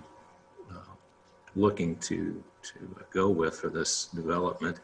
Now I will say it would be really good if you can actually go see those materials in person. I Okay. did go see them in person. All right, that's good. I know Dennis said he wasn't able to. In terms of the quality, I think that especially the stone, I don't know that there should be a question of the quality at all on that. It's actually real stone that would be applied to the exterior of the building. Now, what I will say, I'll see if I can pull up some other options here. That there are some different configurations of stone that might be a possible option that would not change too much of the aesthetic, but maybe would give a look that might be more agreeable. So the one that's on the screen now is the type of stone that is at the city building right now, which is more of a randomized kind of modular unit. But there are some other options from the same manufacturer.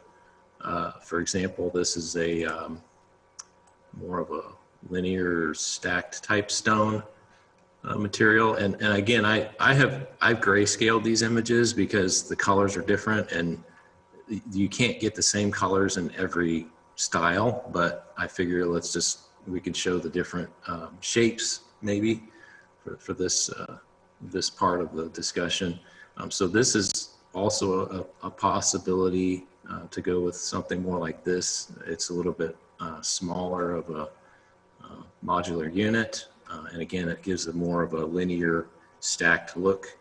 And then kind of an in-between look from those two is this other one, which has got some more rectangular blocks, which are, again, a little bit larger size, but it gives a little bit more of a geometric, a regular geometry, I suppose, is a way to point that out. So the ownership is willing to be flexible on that, if that is helpful. One thing too about the selections of the materials is coming up with a color scheme, and so depending on what colors are used on the rest of the facade, that may change how we are able to select a particular type of stone. Again, not every color is available, but there are some options I think that would be very close to what is shown right now, just in a different configuration of stone. So that's the stone. Let me go back to so the engineered wood siding as well. That decision was kind of driven by the fact that the engineered wood siding is, in our opinion, after researching it, is a relatively high quality material in terms of a siding. I know it's not the same as a stone or a brick, but we were trying to provide a variety of materials on the building. So siding, we felt like, needed to be a significant part of the buildings. So we looked at an engineered product because we can get different styles, configurations. You can get a vertical look with it. You can get a horizontal lap siding. You can get trim pieces together, and you can get this all from a consistent single source. The engineered wood it's got a 50-year warranty, and we did hear some concerns about the look of it not being perfect in terms of not emulating natural wood perfectly. And we understand that because of the process that's involved. They actually press this material to give it a wood grain look. You can also get it in a smooth finish, but so they do that sometimes with the trim. But the other aspect that I've heard some people say is that it looks, the coating is too shiny. I do have some images I can share of this product on some buildings to kind of show what it looks like in real life. And again, there are samples of this at the city building.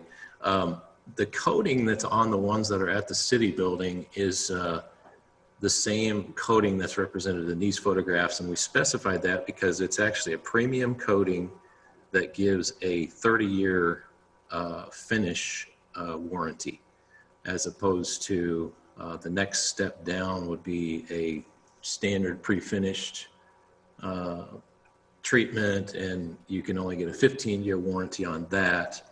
And then the other option would be to get it primed and then painted at the site. And I'm not sure how long of a warranty we could get for that at all, because that would just be on the painter or the applicator. Whoever applies the finish would have to provide that warranty. So we're trying to make sure that we specify something that is going to allow this product to last a long time.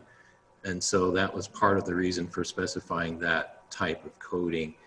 I'm not sure if maybe the lighting too is maybe a little bit difficult to measure it by when it's inside versus on the outside of the building. I'm not sure if it will seem quite as shiny when it's actually on the building as when it does when you hold it right up to when you're holding it in your hands. But anyway, we think that it's a good product. It's been in use for in its current form for about 25 years. We know that LP SmartSide, which is the product that we're we're looking at heavily has spent a lot of money in research and development to come up with a product that lasts a long time, and that's why they stand by it with a 50-year warranty. It's treated for a lot of things that attack natural wood, and this does include wood, so it would tend to have the same problems if it wasn't treated for that, like insects, moisture, and windborne debris. But it's also, since it's engineered, it's dimensionally stable, and it can be manufactured in longer lengths than you get with natural wood typically, so that would result in reduced labor. And we know that LP SmartSite has a commitment to sustainability too, including being certified with the Sustainable Forestry Initiative, which goes and conducts an audit on an annual basis to ensure that they're adhering to sustainable management practices. It's not real wood, but we feel like it's got a lot of advantages. Maintenance on this is quite a bit less involved than would be with real wood, which does have a pretty high maintenance requirement. So again, I know there's some trade-offs, but we feel like it is a pretty good quality product. And so that was the reason for picking this, and it's available, with that coating. You can get it in a variety of colors, and again, the warranty was really attractive too. So, I have other comments, but I'll stop if other people have comments so that other people have an opportunity to ask questions. Eric? You're muted, Eric. If it's okay, I could share my screen. I had a PowerPoint presentation I'd like to make some points with, address some of the issues that have just been discussed. Go ahead. Okay, let's see if I can do this. Right. All right, let me do this. Okay, so an important concept in architecture is to harmonize with the surrounding buildings. That's not the same thing as emulating. So just down the block from the proposed site is this building that was recently constructed on Lincoln and Nevada. And I want you to notice a few things about it. It's in light colored brick. It has surroundings of white rectangular masonry, especially around these windows and over here. You got two different colored bricks, so it breaks it up a bit. And also some large sills that are masonry. And what that does, here's a close-up of the rectangular masonry. What that does is it harmonizes with the building that's right across the street, the Doris Kelly Christopher Hall, where you have light-colored brick, and you've got these large white rectangular masonry. This is what it looks like across the street. You got this A-frame, but you've got these large areas around the windows. And it's not mimicking it, it's not emulating it, but it's harmonizing. And so when people are in the neighborhood, their feeling about this building, at least what they've told me, is it's not that bad, at least from this side. And that's because it works with the neighboring buildings. Now, what we have across the street from the proposed site is the Alice Campbell Alumni Center. And apart from being a very busy building where a lot of people come to visit, it's got this darker red brick with some lines of darker brick going across. It's got some accents in rectangular rough cut stone, but primarily it has, again, this rectangular white masonry and these pronounced sills around the windows. We also have an A-frame roof at the top, and of course some very large balconies. This is the building they're proposing across the way. We have the A-frame roof, but what do we have? We have a lot of stone, and mostly what we have is this horizontal and vertical fake wood siding, which doesn't really mesh very well with what's across the street. It also doesn't mesh very well with the brick building that's next door. So, and the other thing you can notice about this, that this takes up 2/3 of a city block and it's all in one style. Whereas everything else in this neighborhood is multiple styles. And so this is one large behemoth, all in one style. It'd be much better to have this part along Lincoln in brick and white masonry, perhaps accents in stone, square, rough cut, similar to the brick further to the south, similar to the new building that's on the corner of University and Lincoln that's also mostly brick, and maybe have these buildings more with the siding. But the siding should be wood because that siding that they have now looks very cheap, and it is cheap. Also, the vertical siding, this is really an accent from the 1970s that nobody appreciates very much these days. I'm afraid to say the comment that I hear most from people from the neighborhood is that this looks ugly, this design. They don't like it. This is what the backside of the Lincoln, Nevada building looks like. It's the fake wood siding. The people in the neighborhood never liked it. They still don't like it. It looks cheap, but it's in the back of the building. But you still notice it when you walk. They like the front of this building better.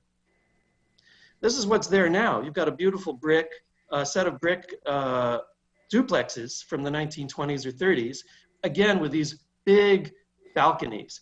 Remember, the big balconies of the Alumni Center are mirroring, harmonizing with this building, which will get torn down. There's 2 more of them on the side street. This is an example of a nearby apartment building that's done with vinyl siding. It looks a lot more, the engineered wood siding looks a lot more like the vinyl siding than real wood. It's ugly, it's a mistake, it doesn't last very well. You can see it's already breaking over here. We shouldn't be repeating this kind of mistake. Again, nobody likes the way this looks. This was a mistake. Everyone can say, oh, these past ones, we know those weren't good, and we should avoid making those mistakes again.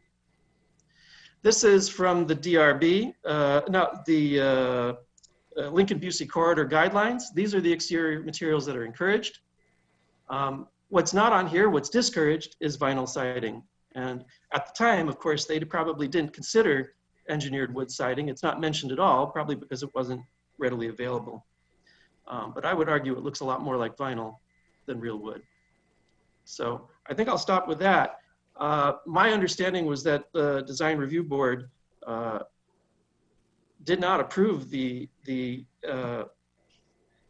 fake wood siding, but instead wanted one of these approved materials. But I guess that's open for interpretation.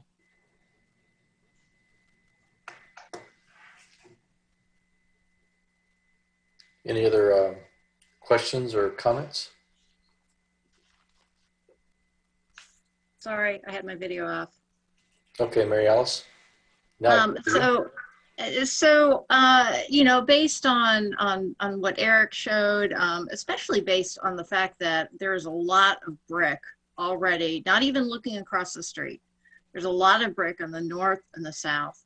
There's a lot of wood siding and cedar siding. And in fact, you can put cedar siding with something that is, my personal house has cedar siding and stucco together, whereas the cedar siding is on the second floor and the stucco is on the first floor. So having that masonry block, and you showed us some options, thank you for sharing that, on the bottom, and having some kind of wood siding, I think is appropriate for the area. I think it would really harmonize all those craftsman style houses that you've been talking about, rightly so. So I guess my question to the developers is the only reason that you decided to go with the engineered wood because of the durability, or did you consider the wood siding? And if you did, what made you decide not to use it?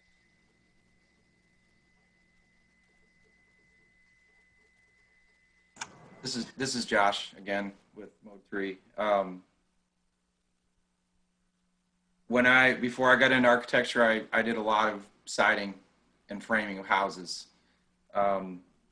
when I started doing this, redwood was the go-to wood for wood siding. Everybody used redwood. You can't do it anymore. Then cedar came around. Everybody used cedar. They would run it still through a machine that would paint it and seal it, and then you would put it up on houses. This was done all over the Midwest. The inherent problems with those sidings are, in modern form, with wood that is coming from trees today, is that there's a lot of knots in them. There's a lot of moisture. It's a high maintenance item. I'm just going to be honest there. It's a high maintenance item. Natural wood just is. That's why these engineered wood products are coming out more and more, because it is a very low maintenance item. It's dimensionally stable too, which means that it doesn't cup, twist, warp, or want to pop nails in the sun, because the sun will beat on wood siding, and often it can do all those things to the siding. This material does not do that. You can seal it better, and it's got a 30-year warranty. I think it's at least a 30-year warranty. I think some are even higher. So a lot of those things come into consideration. I think the other thing is that oftentimes the cedar and the redwood, when you would paint it, you don't even really get a wood grain. It just looks flat. This stuff is trying to get a wood grain integrated into the face of it, so it adds some more character to the material. So I guess to answer your question, those are the inherent problems. You know, if it's a small garage or something very small, I don't see why natural wood couldn't be used, but on a larger scale, I think this is a material that is easy to cut. It's durable, and it holds up better. In all honesty, it holds up a lot better. We've used it on a lot of projects in a lot of different climates, not just ours either, all over the country, and with very good results.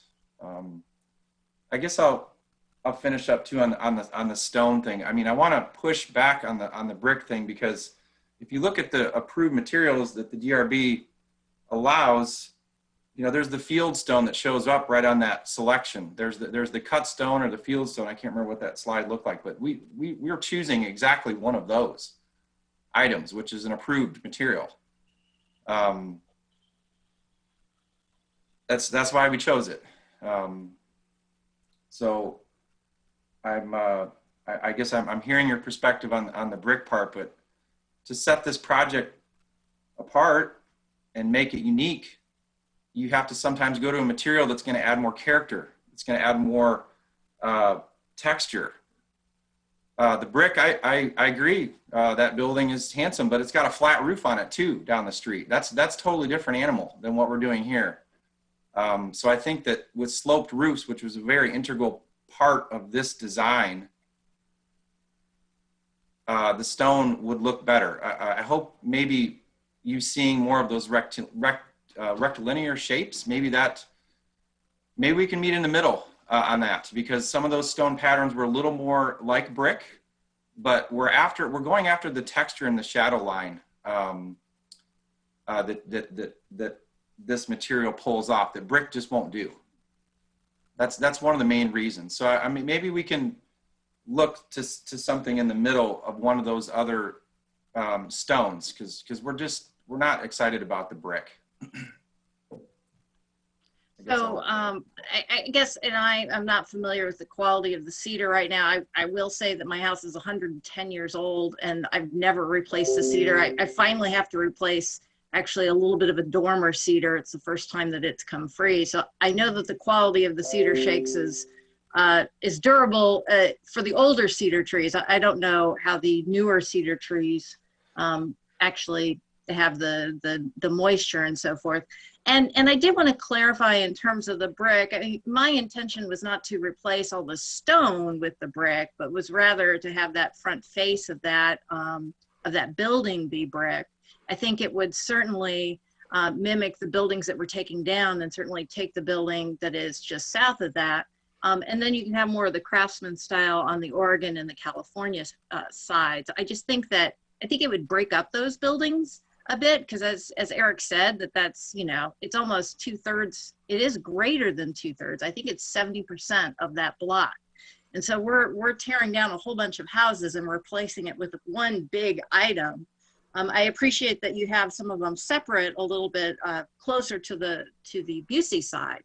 But I think it'd add more character if we did that.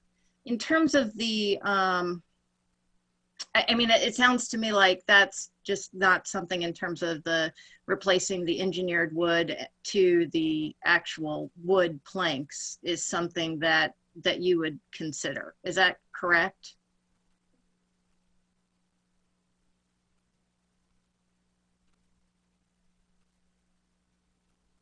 Yeah, that's correct. I feel like going to real wood would be a mistake. I feel like, I mean, what are we after with, I guess I'm going to ask why does real wood, is it something in your mind that says that if it's 100-year-old wood, it's going to survive forever? I guess there's a resistance to this. Or do you think it just looks like vinyl?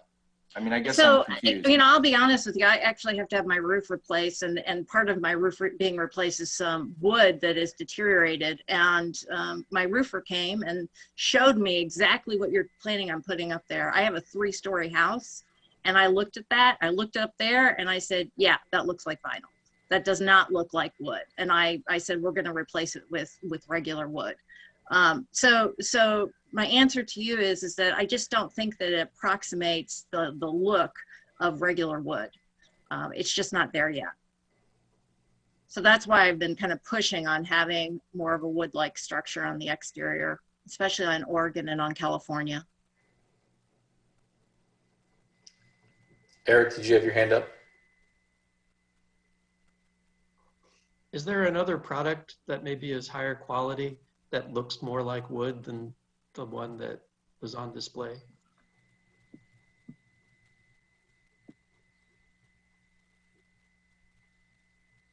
No, this is Jacob. I'm not sure if that's going to make it anything that's going to be in that vein of engineered wood is going to be pretty similar. LP SmartSide is pretty is used pretty on a widespread basis. It's one of the industry leaders in that type of siding product.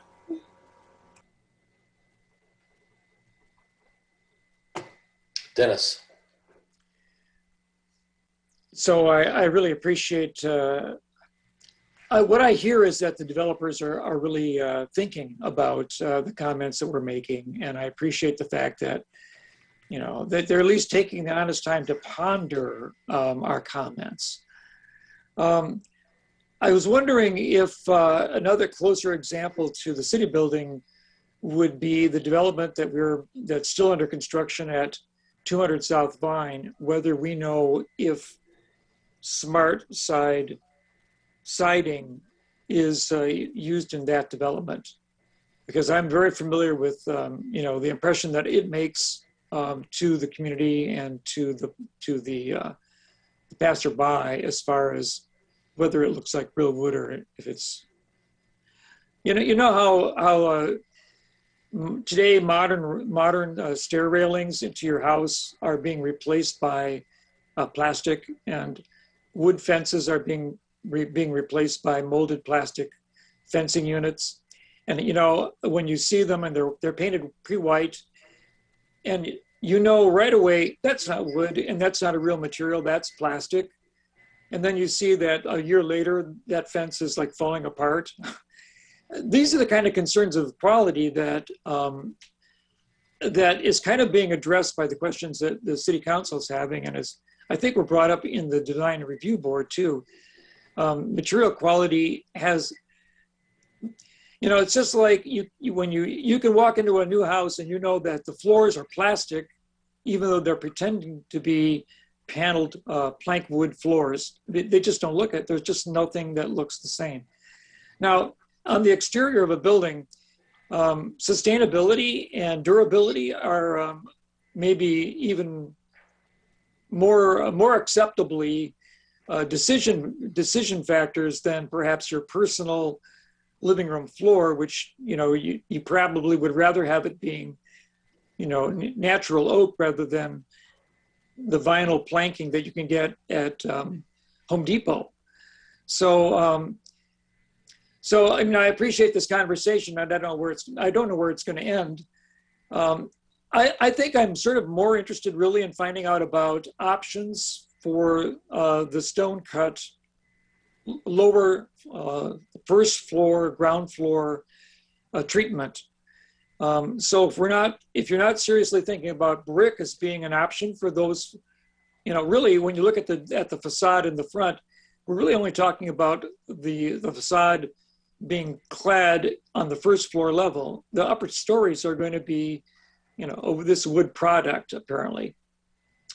So, I mean, one way of adding, one of the aspects about the design is that each individual's unit is got a rather kind of busy architectural features going for it. You've got 3 different colors on 3 different floors, and you've got also divisions among those.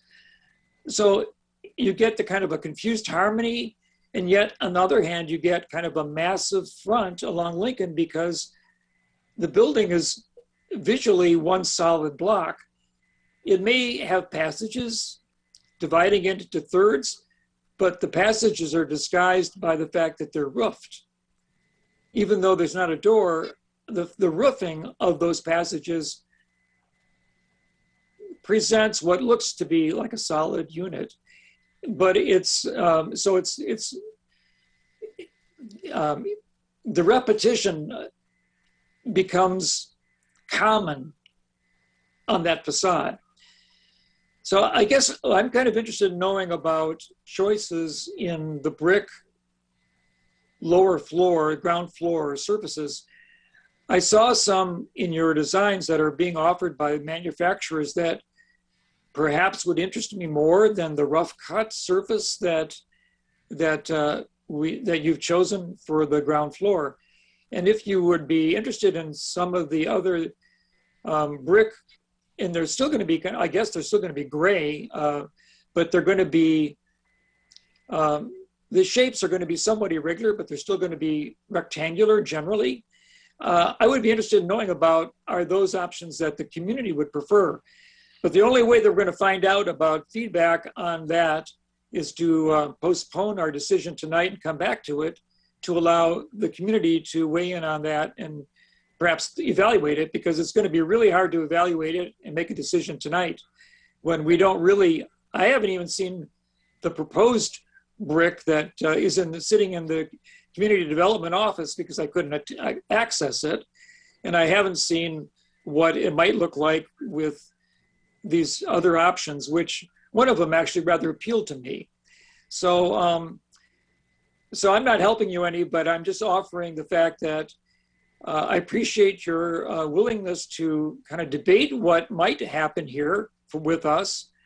And perhaps if we had just a little more time, we could maybe make a decision that would come closer to the goals of maybe myself and some of the members of the community. Jared Miller. I just wanted to know if architects could give us a little bit of feedback on go, no go, and your opinions on, if the 2 north-south buildings apart from the one large building, or possibly even the north-south sides of that larger building, or the, I do agree with Eric that it does kind of all take the same design all the way around the building. Even though it's broken up physically, it still makes it look like one structure. Is there feasibility in the scope of the project to think about different designs in different parts of the buildings other than what's being presented? I'll speak first, and Josh, I'll probably let you jump in too. I guess part of, I'm going to share my screen again too, because I want to go back to some of the things that were discussed. Another thing for us to keep in mind is that there's several things that we're giving back on this development. One of them, and we're kind of concentrating on the exterior materials, which I do understand there is a need to keep those within a certain range. You can't just do anything.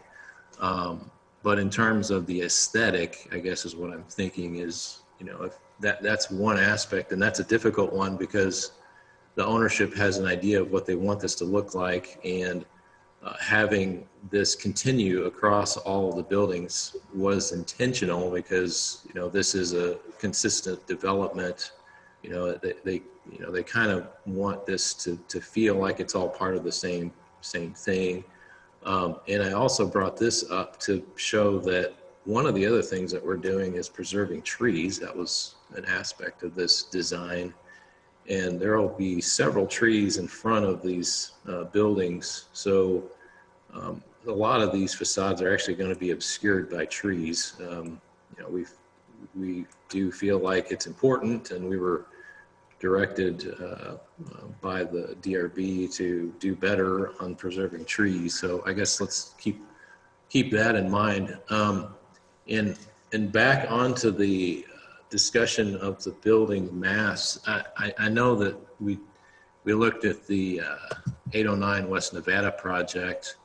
That project, I know for a fact, does not actually even separate the buildings. All it does is provide like an indentation in the facade to sort of break it up. These actually do physically have a more pronounced separation extending up through the building. So I know that not every comparison is perfect, but there are some things that I think are improved upon in this project over that one in terms of complying with what the guidelines require. But I guess back to the question on whether or not it's a go, no go for going with the brick materials. I think it's going to be difficult to make something that looks right. We don't want to just put brick on one facade, and I feel like right now this is going to be one more material too many. It's just going to introduce more complexity and other texture in here that isn't needed. The ownership has looked at this with us for a while, and they are pleased with it. And I do remember there were some, and maybe not everybody liked the look of this, but I do remember some positive feedback from some of the other public hearings about the look of this. So I think it goes both ways. So I guess I would say, based on the ownership's timeline, they're very pleased with this, and I think to change and go backwards in terms of the design and revisit some other things is not really something that they're willing to do at this point. Bill Brown, you've been trying to get in here for a while. Go ahead. Yeah, I'm not an architect, so I don't have any comments on the aesthetics, but I did have a question about the permeable pavers and some of the sustainability stuff. Some of our public input seems to mention that what's being proposed now is not really permeable interlocking pavers, or it's something less than what they were expecting. Can somebody explain if the permeable pavers that we see on the diagrams, if they're truly permeable pavers where water will go through, or are they mounted on concrete, or how's that work? Yeah, sure. Let me share my screen again. Yes, that was something that we went back and revisited, and we do agree with that approach to make that change to use an actual paver system. We had discussed just in general doing permeable paving, but we had a discussion during DRB about what the form that would take, and the consensus was that it would be much better to do a paver system, and we agree with that. So it is our intent, and we have called out that on the new drawings to make it clear that that's what we're talking about, is using an actual paver system. That it's actually like a brick module, and the joints are open to allow water through. We have here's a cross section to show that it has a gravel or some kind of a granular base that needs to go down first. So it's quite a substantial system, and able to do a lot better in terms of controlling the keeping the runoff from becoming a problem. And this would work in conjunction with the requirements that we will have to follow in getting a permit with the city engineering department in terms of the on-site detention requirements. So yes, we have made that change to go with an actual paver system, and I've got some other images to show kind of what that would look like. Here's one, but just a couple of images. I think this is. It looks like this is pretty similar to what the MTD has in their parking lot, and it would actually allow the water to infiltrate and nourish the roots of the trees and everything. Is that right? Yes. Okay. And then I was also real impressed with the amount of insulation in the building and between floors. I think if I read that right, you showed like an 18-inch space that would be filled with insulation. Is that between every floor, or is that just on the ground floor? Yeah, that's to indicate that we do have, and I'll share my screen one more time. 2x6 construction. We have some areas, as we discussed, that the parking is tucked underneath the buildings. So there will be occupied floors right above those parking areas. So that particular system has to do with what's happening above those areas. So when it mentions floors, it's talking about the insulation in those areas, which is kind of like, well, it's an insulated floor for the second level, is what it would be. Okay, I see. And then with the wood siding, or the engineered wood siding, I know that they use, they can use various grades of wood, so that's a sustainability advantage. And then I think some of them also use recycled resins when they make those. I don't know if this particular company does. Do you happen to know if it's been long enough for people to figure out what the end life looks like? Are they recyclable? Can they be turned into something else when the building comes down? That's a good question. I would probably have to reach out to somebody to ask that specifically. I do know that LP SmartSite has a pretty strong commitment to sustainability, and they've got some information on their website about the practices that they follow, and I'm not sure I know that the resins that they use are low emitting. I don't know about recyclability of those. I'd have to check on that. But again, I know that they're very committed to sustainability. In terms of the longevity, they actually mentioned that they have a field test facility. I didn't know this, but they have a field test facility in Hawaii where they have put this stuff on a building that's been in place since 1996. They put it in Hawaii in order to subject it to large amounts of moisture and insects, an insect type environment, specifically termites. So again, this is their own literature, so I haven't gone and verified that. That's what they say. Anyway, I think there's quite a commitment from them in terms of sustainability, but I would have to check a little bit more about the recyclability. Okay. I think that's all my questions. Thanks. Charisse? Yeah. I guess my question falls on one of two things. I know that you'll be demolishing the duplexes, correct? Those duplexes that Mary Alice showed earlier, those will be demolished? Correct. Okay, so in regarding the whole brick thing, do you ever recycle bricks from the demolished buildings that you use? That you know, I was thinking that would be a good resource of bricks regarding if in fact something, you know, passes regarding that.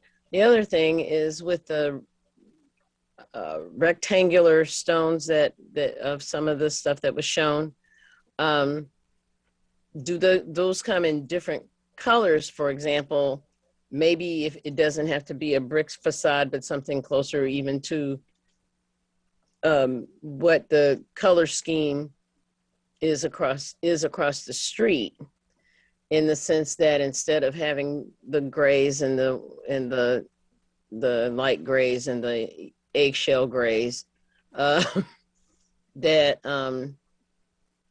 you have something that is more in line with that particular color scheme. Maybe that is also an issue. Maybe that could be an issue or something that you think about in your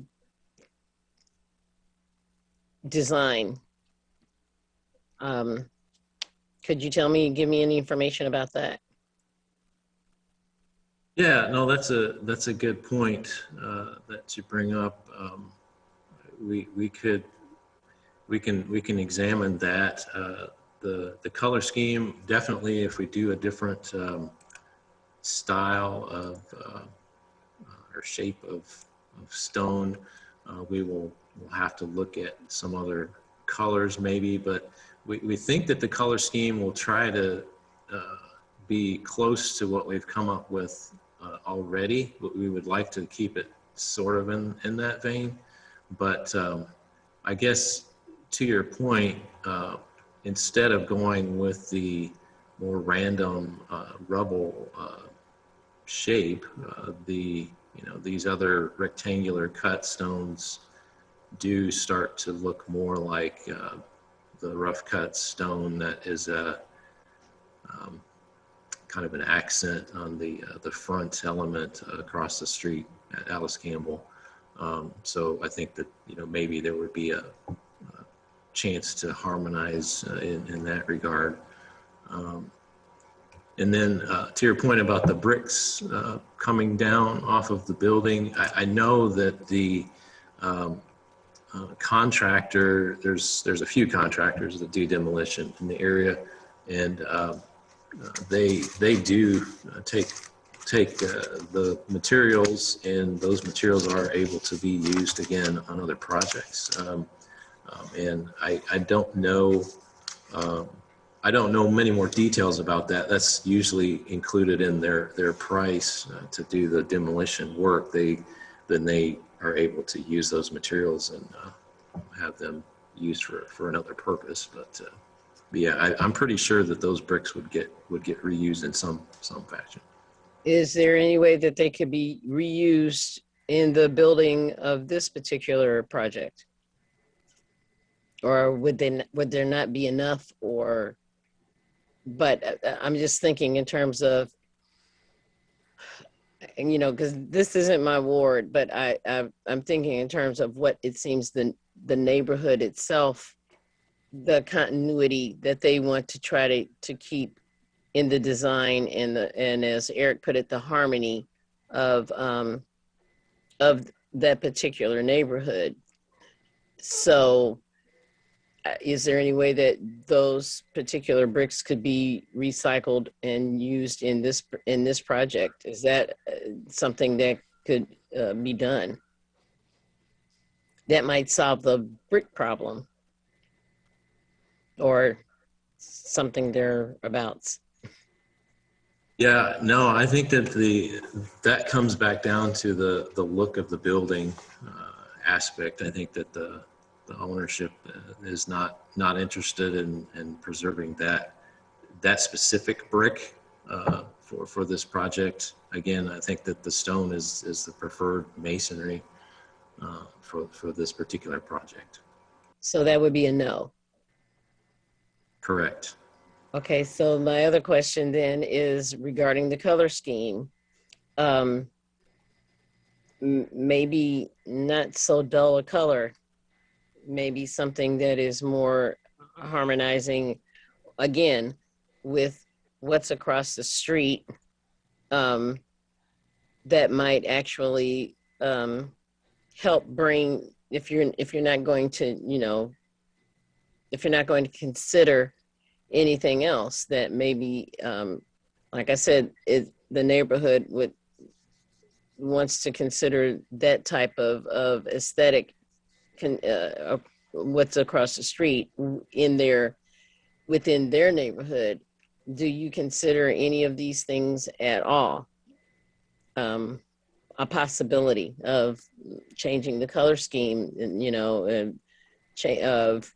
including the stone facade at the bottom, if there's more of a yellow type of stone that can be used as opposed to the white or the grays? I don't know. Is that a possibility? I'm just trying to find a compromise somewhere. No, I understand. It's difficult to have that kind of discussion. I think it just without when we talk about colors, that's a difficult one, because there could be. I know you're saying. I think you're saying is it would be a color scheme that would try to harmonize across the street. I guess it's not something that I think that I'm not sure how well that would go over, just for the same reasons that I've. Well, all I know is that, some of the pictures that were shown of their projects where those kinds of things weren't taken into consideration, those are some butt ugly buildings. And just to be honest and blunt. So, it seems to me that as a developer and even the owner, it seems that you would want to attract people if changing the color scheme, if it's something that even, since you seem to be uncompromising about materials, maybe just changing the color scheme of the building itself will make a difference, rather than dull, drab, post-apocalyptic gray.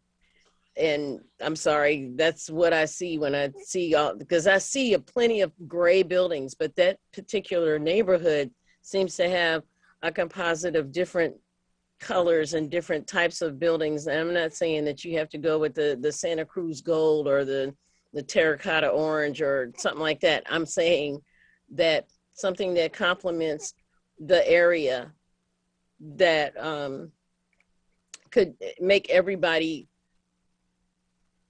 on some level feel good about this project that's getting ready to take down a bunch of loved old houses. And it's just something to consider. I don't know if you'd be willing to consider just even thinking about something as simple as color scheme, which might be a color scheme to me that would be more attractive than, it looking like people are going from the coal mines back to their dull, drab homes, because those colors don't excite me personally. They just kind of look, ugh. So if you just even considered thinking of those particular color schemes that also go in some way kind of connect with what the Alice Campbell building has, and the brick building around the corner, and just trying to keep some kind of continuity in that way. Maybe that would change even how the fake wood looks on the siding, you know, with the siding or something, rather than just that postmodern gray scarce look. That's just me. I'm not a designer, but I am thinking in terms of what that particular neighborhood, what they're trying to get across to you is what they want aesthetically.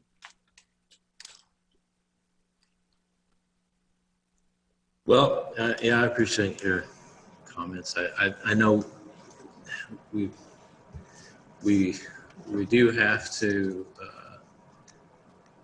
follow what we're trying to make something that is attractive to multiple people, and also in particular our client, and they're just, you know, they actually do like this color scheme and find it attractive, and so they're at this point they're not. I don't believe that they're interested in looking at other options on that. So they're going to go with the Hunger Games look. Okay. Mary Alice, can you take the chair for a second? Yeah, I will take the chair, and the chair recognizes Bill Colbert.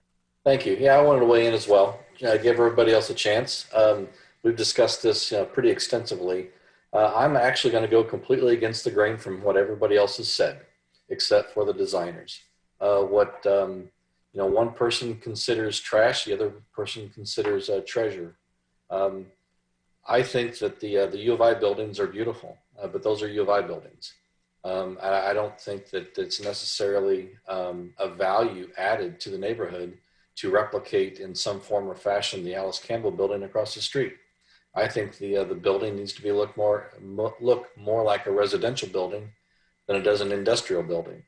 I'm not personally a huge fan of linear red brick. You can go out in the country and look at almost every farm ranch house that's been built in the 60s and 70s, and they all look red brick. And I'm just not a huge fan. And I'm not a huge fan of the look of the red brick buildings that were built in the 20s and 30s. I'm just, just personally, my taste, I guess, are different than everybody else here on the board. I do, as opposed to what Sharice just said, I think that the building looks very attractive. I like the rough cut stone. I like, the different looks. One member on the council said it all looks the same. And somebody else said, no, it's too broken up. We can't have it both ways. Either it all looks the same or it's all broken up. So even within the council, we kind of have different opinions of what the building looks like. From my perspective, I believe the designers are using materials that are approved for that corridor. They're not going off the reservation, so to speak. They're using materials that have been approved for them for that corridor. And I personally like the building. Several years ago, before we bought our house, we were going to build a house. And although our current house is all wood, 100% all the way around, and it's got real wood, horizontal siding, the house that we were going to build was going to be an engineered wood. And we were going to use engineered wood for the exact same reasons that the designers stated tonight. It's got a 50-year warranty. It comes in colors. It's got durability. It wouldn't cup, nail pops, the resistance from the sun, the resistance from insects. There is a lot of advantages to using an engineered wood, and an engineered wood has real wood in it. It's got the other man-made materials in there as well, but I think from a street perspective, I think that engineered wood in today's quality replicates wood, a real wood siding as best that it can. So I don't want the developers who are on the call to be completely disheartened because not all 7 members of the council have the same opinion. I like the building, and I think you guys did an awesome job, putting something together that does harmonize with the neighborhood. Yeah, it's not red brick, but I think it looks good. So those are just my opinions, and the fact that they appear to follow the rules. So, would you like the chair back, Bill? Yes, I would. All right, chair is yours. Bill Brown. Yeah, it sounds like we're done with questions and getting ready for discussion. So I'll make a motion to send ordinance number 2020-12-070 and 2020-12-071 to City Council with recommendation for approval. Do I have a second? Second. I'll second it for the sake of discussion. Okay, Jared seconds it. So is there any more discussion now that we're done with questions, I suppose? Dennis Roberts. I think that, there's so many aspects about the project I think are positive. A lot of the sustainability issues that are in the project are good. I really appreciate the fact that they're retaining the trees along Lincoln Avenue. I think that's very important. I like the idea that the sidewalk has been moved back a little bit closer to the building to accommodate that. I think it's very thoughtful of them.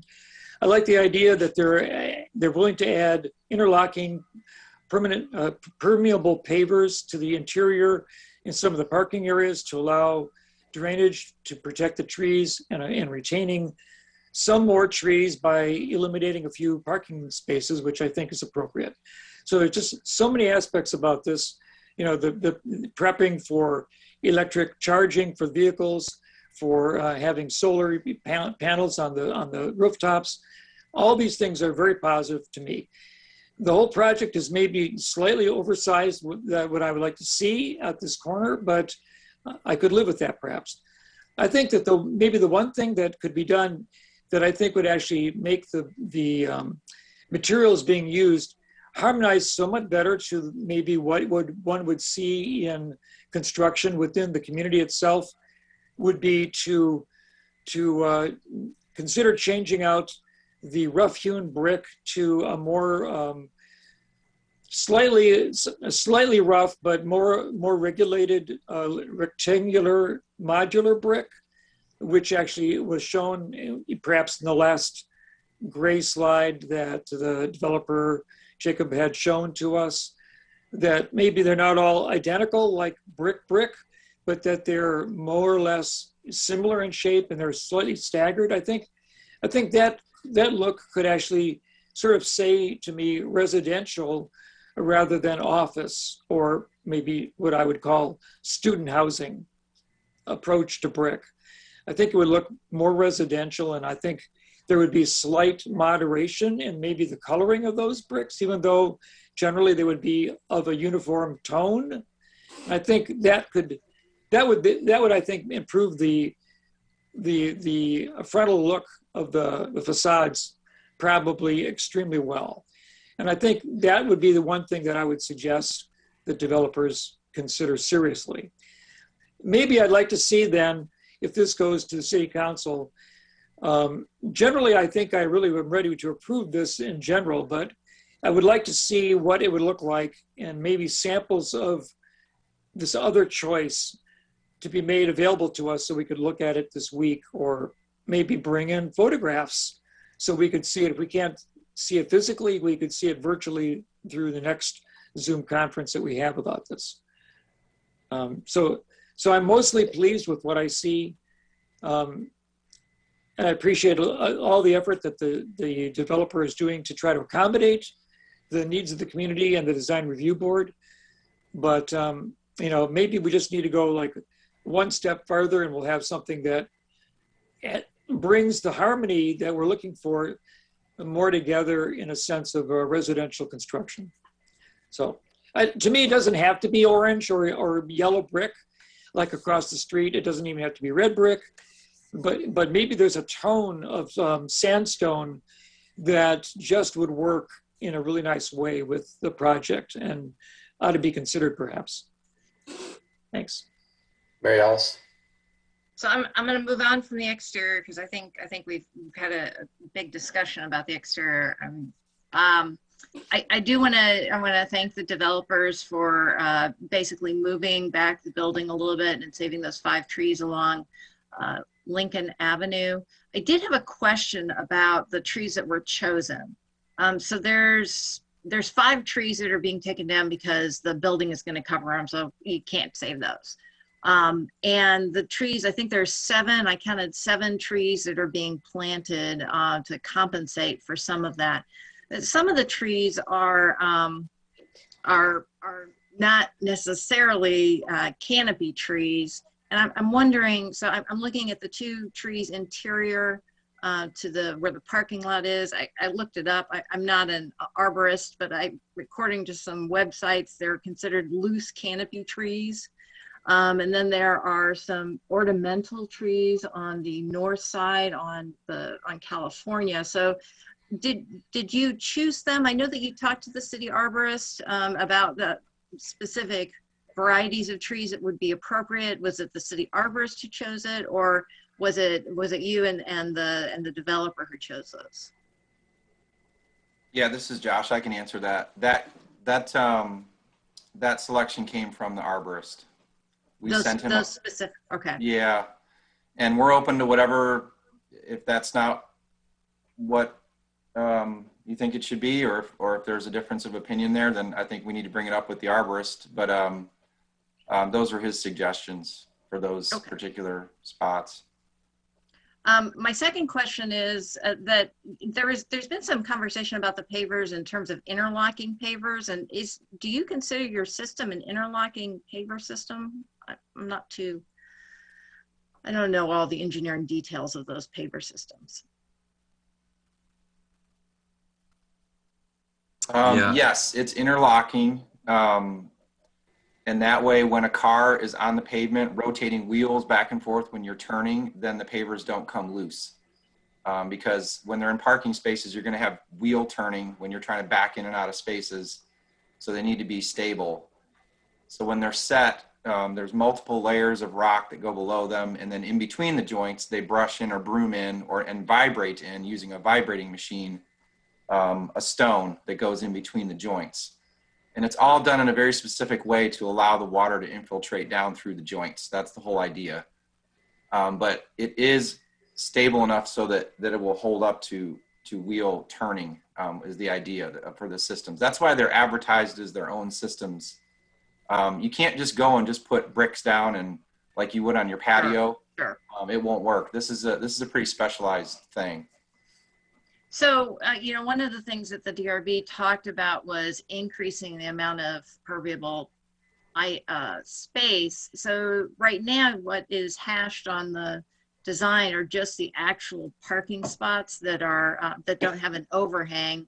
Did you consider increasing the permeable pavement in terms of the driveway and the areas that go into the parking spots? Well, there's another part of this site that is in complete disguise that you can't see from space. The neighboring Europa property to the east has a big parking garage underneath, and there's a huge retaining wall along the east side. During our construction documents phase and our engineering phases, when we do this project, we're going to have to understand, based on soil borings of the property, if there's water laden soil down against that retaining wall along that east side, we don't want to create a problem. There may be a problem there already that we don't know about. So I can't say that we can increase it at this time right now. We did increase some areas around where we added the trees. We did eliminate 5 parking spaces. I think Kevin brought that up. Right. We eliminated 5 spaces, so we did add actually some more tree island in the middle. So we added more pervious area there. And then we saved 3 more trees that we were gonna, by the bike parking, more centrally located there. And we put another island around a large tree that was in the middle that had two spots that were very close on either side of it. So, I mean, to answer your question, we did increase the pervious a little bit. But before we would consider doing any more of this interlocking, we've got to get soil borings on this site. Our construction documents at that time, we would look at doing other areas. So would you be amenable if the, they call them soil borings, allowed it to increase the pervious amount of area there? Yeah, we can look at extending from maybe the middle parking bay to the east around that tree for that section. The other thing we got to remember too is underneath this, we've got to do some per city requirements. We have to do some detention for this because we have roofs. We have to detain it somehow. We can't dump the water from the roofs all onto grade. We've got to somehow collect it. And we're meeting city standards there in terms of stormwater collection. So we have to be careful with that too. But, you know, do I sit here and say right now, would we do the interlocking paver thing for the whole thing? My answer right now would be no. We would do what we've shown right now. And if we can get the borings back favorably to do a little more between maybe say that central parking area and that large tree and parking area to the east, that would be one spot. But we're also going to have to consider where we're going to put our underground detention. We're going to have some regardless on this site. And that's a civil engineering thing that we're going to have to get into when we get down the road a little further, when we design this Gotcha. in its final form. Gotcha. And then I had a question for city staff in terms of this preliminary and final proposal. In terms of the energy efficiency treatments identified in ordinance attachment B, I don't see an attachment B. I think I forgot to include attachment B. Let's see if that was one of the exhibits though. It maybe there is an exhibit all the way at the end that kind of addresses that. I don't know if that's what you meant by attachment B. It's let me find it. Yeah, I think exhibit N is, Yep. Exhibit N. I meant to, yeah, that should have been included as ordinance attachment B. Apologize for that. Okay. All right, those are my questions. Sharice? Yeah, I just want to say back to you, Bill Colbrook, regarding I think there are a lot of good things. It's not that I think that there aren't any positive things regarding this PUD. I guess I'm thinking in terms of how the neighborhood itself also will be affected on some level. And that's why I came up with the possible compromise of a change in the color scheme of the building itself. I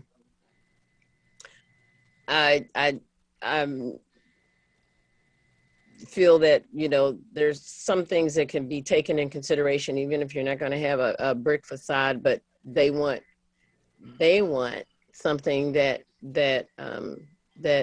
mirrors on some level, at least, what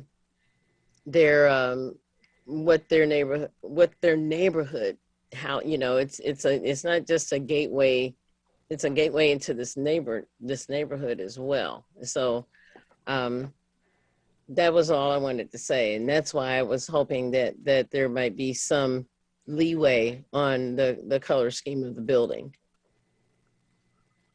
and that might actually be a nice compromise on some level, and that it might actually, if they're going to use the engineered wood, since that seems to have been not necessarily approved by the designing board, but you know, it's being left up to us, that it may actually add more of that natural wood look that in a different color rather than what I've seen in the other colors.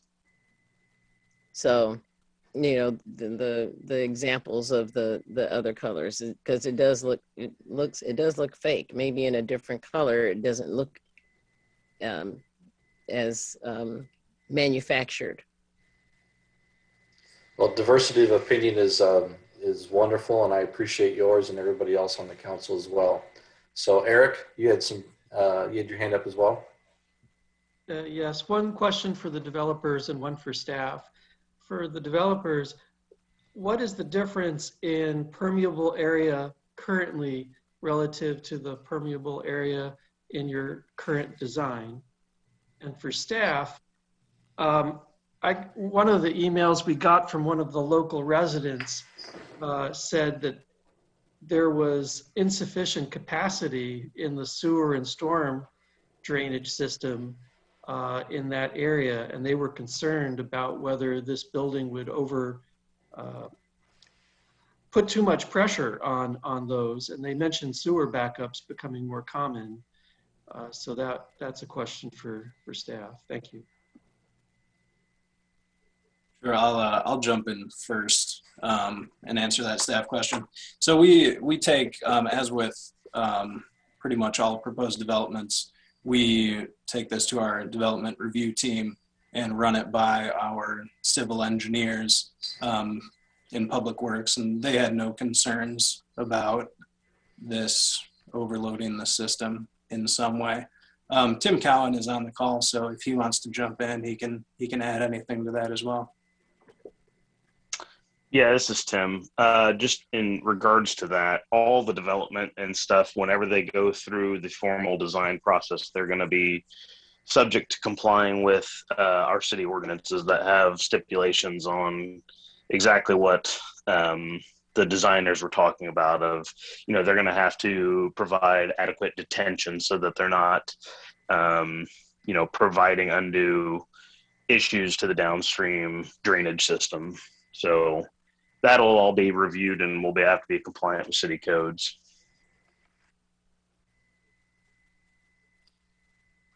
Bill Brand, you have your hand up, and then after Bill, I would encourage maybe a vote because we've got a couple more items on the agenda that we still need to get to before midnight. So, Bill. There was my question about the relative areas. Oh, yeah, this is Josh again. It's 7,400 square feet more impervious than what was there existing.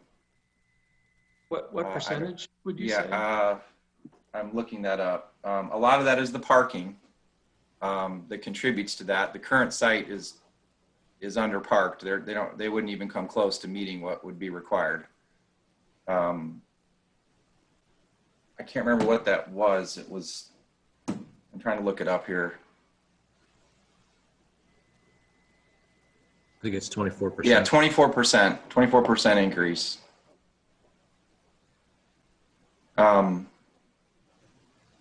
Yeah.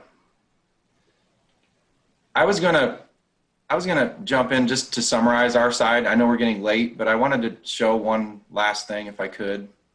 I know we're talking a lot about colors and bricks and textures and everything, but I feel like I want to have Jacob share the screen, and I just want to show what we're doing here. Using the PUD process, you know, we're going through this. We've had Plan Commission, we've had DRB, and I just want to show you what we're doing above and beyond what would be required by code. You know, codes are meant for a minimum, but the codes these days are actually very good, especially the energy efficiency.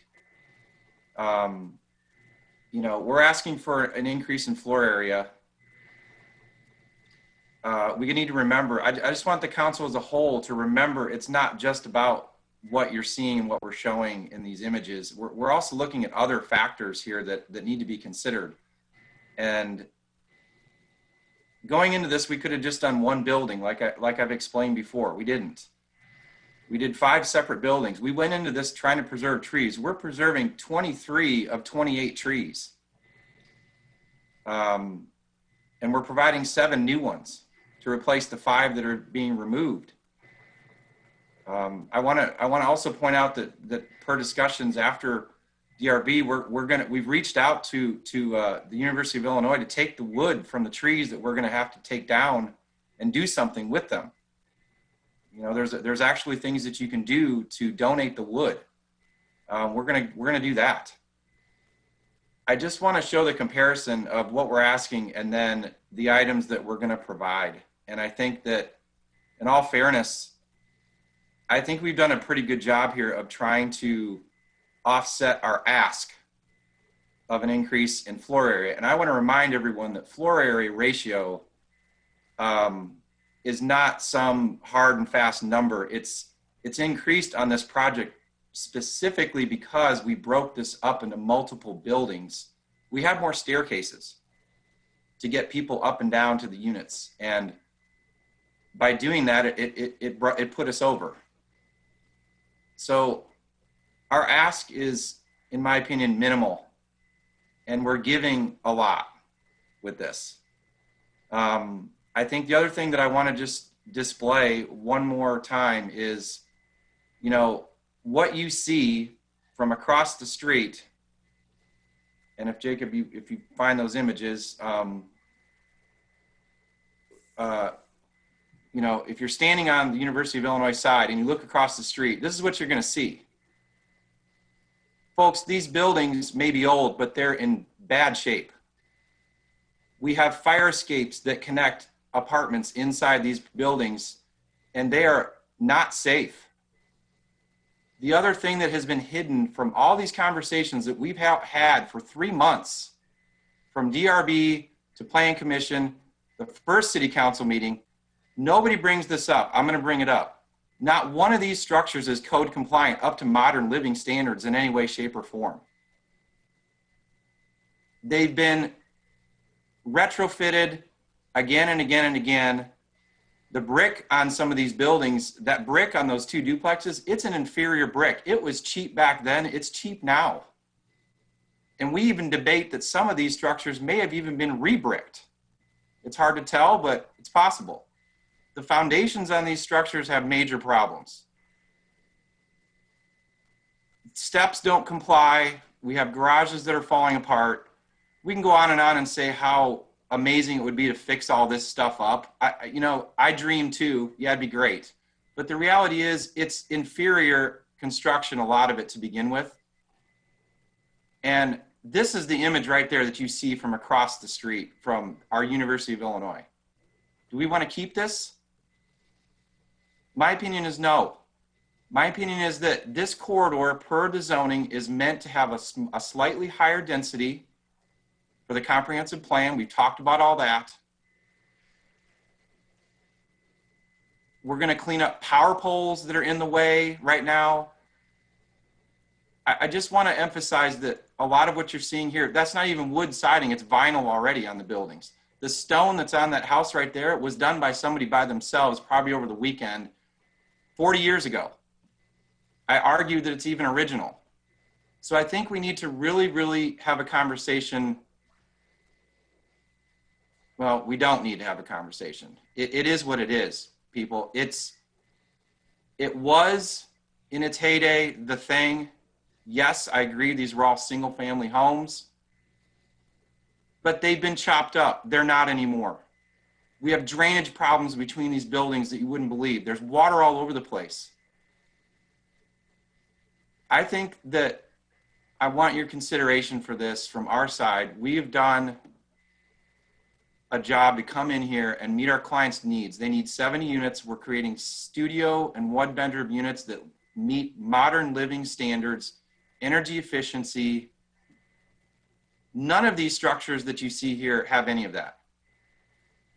The other thing that we provide is our ground floor units by law have to be Fair Housing Act adapted, which means anybody in a wheelchair or other impairment can use the ground floor apartments, and we can adapt the apartments to meet their needs. That's a law.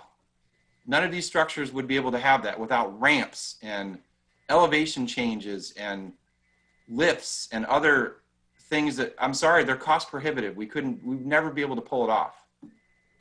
So I guess that's my summary. I just want you to understand that there's more than just the look of this building. There's more than just the look of the brick, and we can talk and talk and talk, but there's more that we're providing here that this current site does not provide. I am all for a character for a neighborhood. If we tried to attempt this one block to the east, forget it. We wouldn't even try. But this is along the Lincoln corridor. I'll say it again. It's meant to be a little higher density here, as we've all discussed during Plan Commission. And I want your consideration. This was not a development team that went in here and tried to throw up 5 stories in one single building with elevators and 2 stairs and blew away all the trees. We went in this surgically, very specifically, in a manner to try to save trees, to try to really work with this fabric that exists. And I think that's all I'll say. Thank you. Thank you. Are we ready for a vote? Clerk, will you please call the roll? Yeah. Okay, Ms. Wu, No. Mr. Sachs, No. Ms. Hersey, Ms. Hersey, You're muted. No. Mr. Brown, Yes. Mr. Roberts, Mr. Roberts, Right. I think I'll say yes. Mr. Colebrook, Yes. Mr. Miller. No. Okay, with that, the motion does not pass.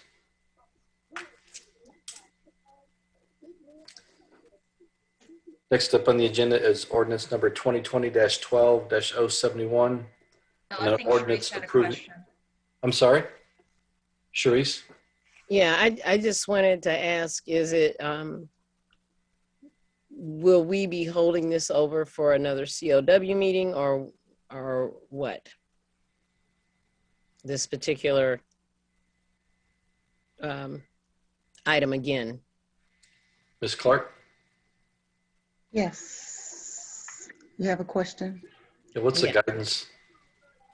Will we be holding this over for another COW meeting, Ms. Clark? Well, you guys actually didn't make the motion to hold it over that way. You can make that motion if you want, but as it is right now, it appears that it just failed.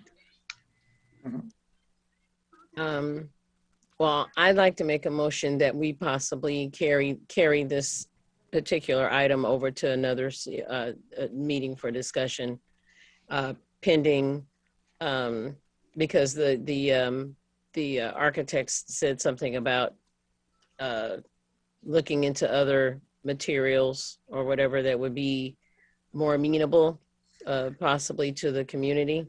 So maybe we need to have an opportunity for that to happen, so that we can actually the neighborhood people can have some input, have an opportunity to have some input. I'd like to make a motion to I'll hold it second over. that motion. Okay, Sharice made the motion. Mary Alice seconded it to hold it back to the committee of the whole or to the design review board. Committee of the whole. Committee of the whole. Okay. Any discussion about that? Yeah, I have one quick thing. Go ahead. I'll try and be brief because I know that we're running out of time. So one thing about the DRB and the reason that I'm not suggesting we send it back to the DRB is I was kind of shocked when the DRB had a conversation about appropriate materials and kind of leaving it up to city council. So rather than them making a decision in terms of whether or not those materials were appropriate, they said, here's the materials that are appropriate. And so I feel like if we send it back to DRB, that we're not going to get what we need because they appeared to not want to make a decision on that. So that's why I think it's more appropriate to have it in a committee of the whole. So I just wanted to make that comment. And I believe the motion was to keep it in the committee of the whole. So I appreciate that. Before you go any further, though, the other item, 071, which is right under that, if you hold that one, you need to include this one as well. When the motion was made, you made it for both when Dennis made the motion and Jared seconded. It was for both of those. So are you sending both of them to the committee of the whole? I didn't know that we'd considered 071 yet, but if we had, it's Yes. Yeah, it was in the motion. Yes, I'll amend it to include both. I'll agree. Okay, thank you. Clerk, can you please call the roll? Ms. Wu, Yes. Mr. Sachs, Yes. Ms. Hersey, Yes. Mr. Brown, Yes. Mr. Roberts, Yeah, I really appreciate it. Yes. Mr. Colebrook, Yes. Mr. Miller. Yes. Okay, that motion passes to send it back to the committee of the whole for further consideration and input from the design team. Next up is ordinance number, yes, Mayor. Could I ask for some guidance from the council on what you would like to see coming back from the developers at the committee of the whole?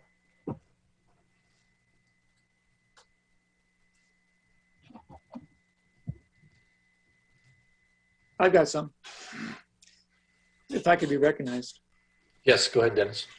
All right, so I'd like to see alternatives to the brick, or the rough stone cut at the bottom, the baseline of first floor.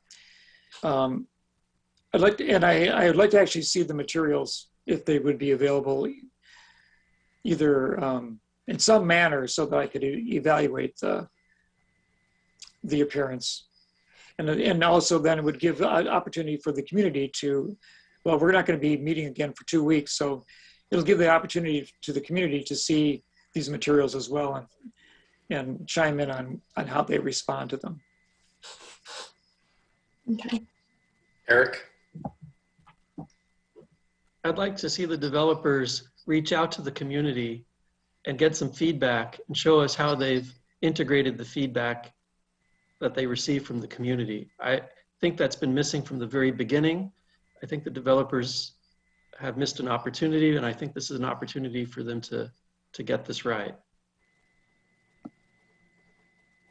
Mary Alice? I don't know if this is something that needs to be discussed at committee of the whole, but there are 2 items that I would like to see in a future proposal. One, that they increase the permeable pavement given the requirements by the city for the detention, and also I think they called it the bore, to make sure that they're not flooding the property to the east. I would just basically like a commitment that they would increase the impermeable pavement given those 2 items, if those 2 items can be met. The other thing, as I said, it's just something I'd like to see with the 2 ornamental trees, potentially actual canopy trees or shade trees instead of ornamental trees on the north side.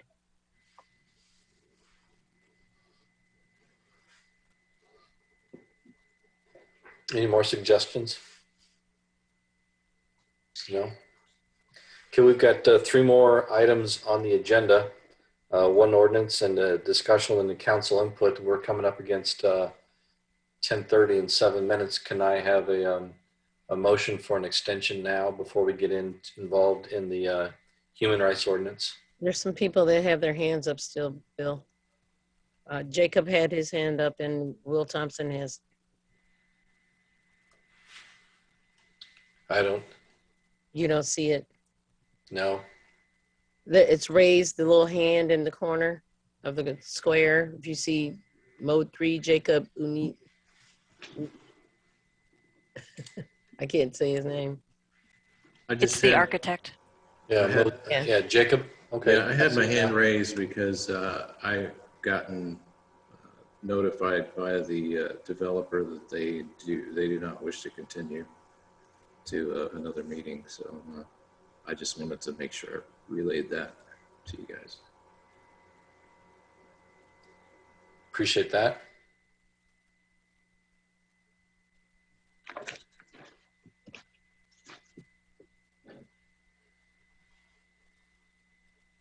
Bill Brown.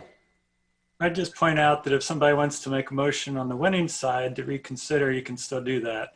Otherwise, I think it's pretty predictable when you start trying to change the color and tell people to do things that aren't in the ordinance because you want to match what's across the street, not what's up the block.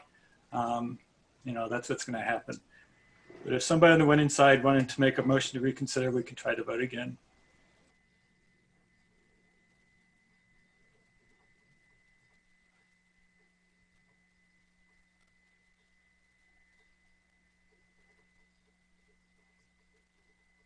We'll give this a little time.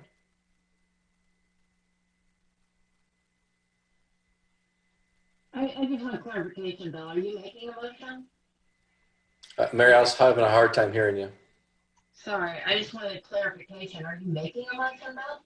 I can't. The people that can make the motion are the people that were on the winning side.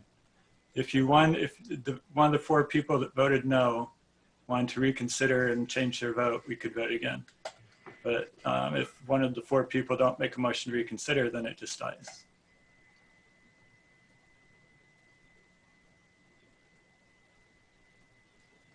Not my ward. I guess I would be interested to hear if the aesthetics, if there are enough problems in this that it's worth killing from our no voters and not pushing forward, even with all the things that they've offered to do on this. You know, I feel like there were strong arguments made on the no side, which is why I voted no in order to keep it. But I mean, it's a hair's thread for me. You know, I can see all the points both ways. It's hard to say. I think I was going with the people closest in the ward's opinion. Well, before we get there, can I have a motion to extend the meeting? We're now at 10:27. I'll move to extend the meeting to 11 p.m. I'll second. Clerk, could you please call the roll?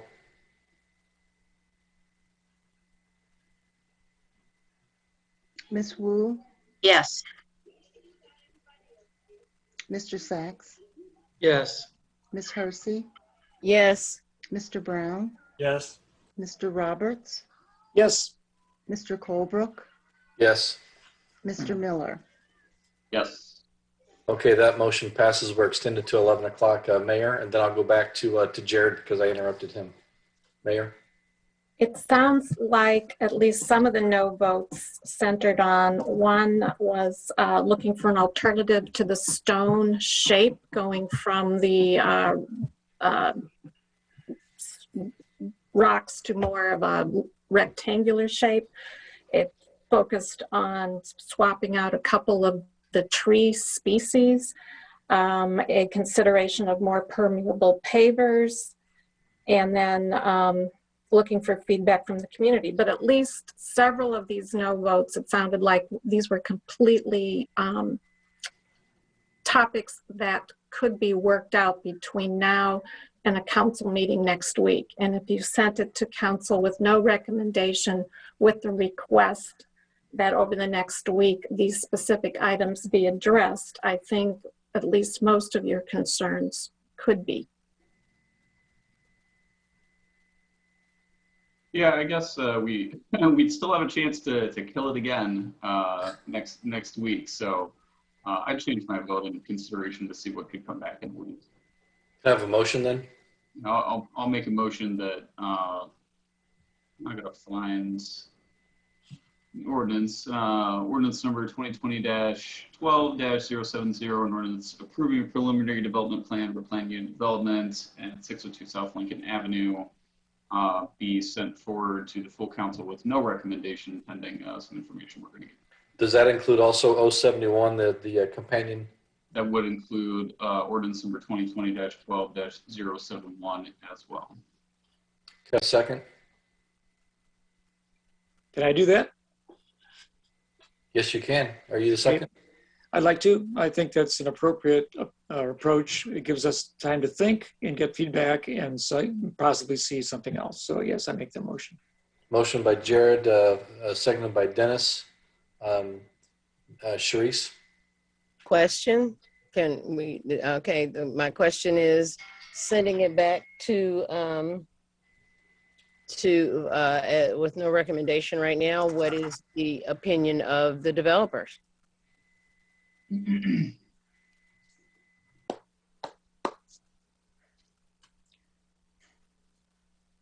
No hands raised from the Josh or Mode 3 Jacob?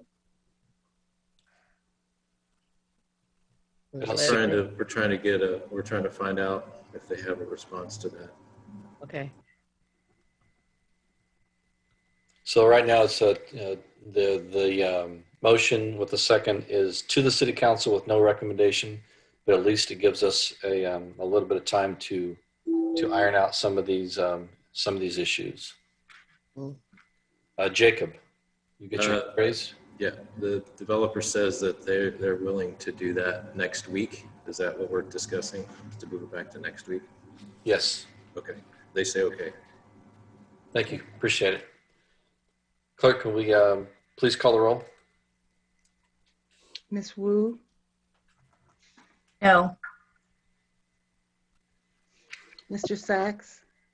No. Ms. Hersey? I'm going to vote yes because I want to see if they're willing, if there's some middle ground that can be met. Okay. Mr. Brown? Yes. Mr. Roberts? Yes, I think it's appropriate. Mr. Colebrook? Yes. Mr. Miller? Yes. With that, 5-2, that motion passes. We're going to forward that to the city council with no recommendation from the committee of the whole, but the developer will seek to address some of the issues of the council and the community. Next up, we'll make sure you can get access to see those samples too. Okay. Maybe they can be left in the clerk's office or something where, we can usually, because I never know who's in the community development offices. So we'll make arrangements.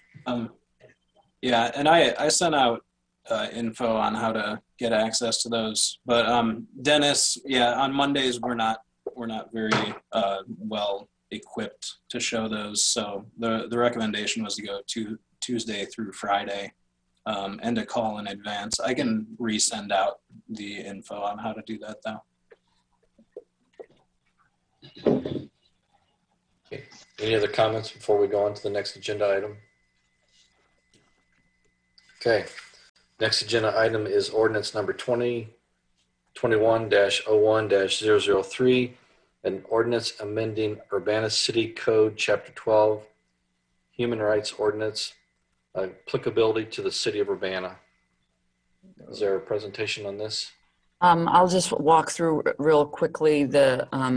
I consolidated all the feedback that that the council gave at the last council meeting, and so I'll just very quickly highlight what was changed in the ordinance amendment. So in section 12-1, there was a desire to have some specific language about maintaining confidentiality. This is more generic. I had originally put in, offered some language about quoting another section, which got a little confusing. So this adds to our commitment that the city shall maintain the confidentiality of the complainant and any complaint brought against the city under this ordinance, unless otherwise waived implicitly or explicitly by the complainant.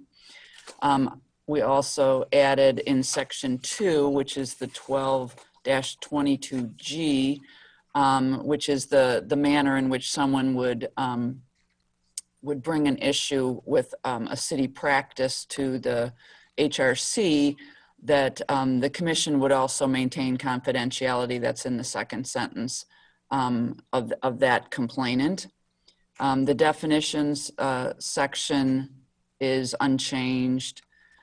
Section 4 is really a companion piece to section 5. If you recall, Pete Resnick had mentioned that we needed to to remove the words place of public accommodation. And there was another section in addition to the one that he had cited. And so in section 4, it's making reference to changing section 12-61A. And Dennis very kindly pointed out that I had a typo in there as well. So where it says intellectual like, it should say intellectual life. And finally, in section 6 of the ordinance, the exception language that's added in 12-105E has been simplified according to, again, Pete's recommendation that we just say the provisions of Division 3 of this article shall not apply to the city of Urbana. So that's everything in one place. Happy to answer any questions. Jared Miller. So I think the crux of the only thing that I can see remaining that I want to hash out, and this might be council discussion, but I figured I'd get your perspective anyway, Carol, is with 1222G. Obviously, this is kind of our substitute language for removing divisions 3 and 4 and how the city goes through the processes that are outlined in those. I think we don't need to do a whole lot to this, but I think it would be good to insert something more substantive than what's in here in the manner of, you know, saying like, because there's just not anything delineated that says or really describes what this process is going to be. It just says, you know, the commission shall receive reports and, you know, review such reports and then work with mayor, council, blah, blah, blah. That's about as detailed as it really gets. And then, right, you know, that the commission shall notify the public of the outcome. Is there any reason why we couldn't put language in here that would just make that process more defined and probably more, I don't know if it's inherently, you know, in the language, it's just, you know, it doesn't say anything. It says shall review such reports and work with the mayor. But I'd like maybe we could insert the word publicly in between shall and review. For example, shall publicly review such reports, you know, like his regular business of the HRC meetings, so that it's part of an already established public process. It doesn't need to be a special thing, but it's a part of a public hearing because it's not really illuminated in there how that would function. You see what I'm getting at? So I think something like that, I think I would like to see put in there. And, you know, maybe I don't know. That was my first thought about delineating how that could happen a little bit more, because it's kind of vague right now what exactly would happen. So you're looking for maybe something, so at the end of the process, where it says the commission shall notify the public of the outcome, it sounds like you're wanting something up front too, to say that we've received this report or whatever, and now we're going to be facilitating a result, and then we'll report on that, but that you want that called out maybe up front. Yeah, something like that I think would be okay. Good. And maybe it'll just be for council discussion about the shall notify the public of the outcome. It's also pretty vague as far as, like, you know, how they would do that. So I'd like to see if anybody has ideas. I mean, I have an idea about what it could work, but I think we should discuss that. But if you're open to that, that would be my first question just for you. If you think we can put that as part of HRC process, you know, just in their public hearings by just inserting that word shall publicly review or amend such language to say so. Yeah, that's not a problem. Okay. Mary Alice. Jared, based on that, would it be amenable to you that right now it says the commission shall notify the public of the outcome? Should it be the commission shall provide a memo describing the outcome to city council and the public? Would that satisfy that need? Either a report or a memo of some kind, just describing what happened and what the resolution was? Yeah, I would just hesitate to go into it until we have a motion and. Oh, sorry. Because that's like council discussion. Okay, all right. Well, can we have a motion then? I guess I'll go ahead and make a motion so we get into council discussion if nobody else has questions for staff. All right, not hearing any, so I'll go ahead and move ordinance number 2021-01-003, an ordinance amending Urbana City Code, Chapter 12, HRO ordinance applicability to the city of Urbana be sent forward to the full council with recommendation for approval. And I'm making this motion under the presumption we're going to offer an amendment after this. Second that. Okay, Jared made the motion and Dennis Roberts seconded. Discussion. Jared. Yeah, I guess that's kind of what I was thinking. You know, I think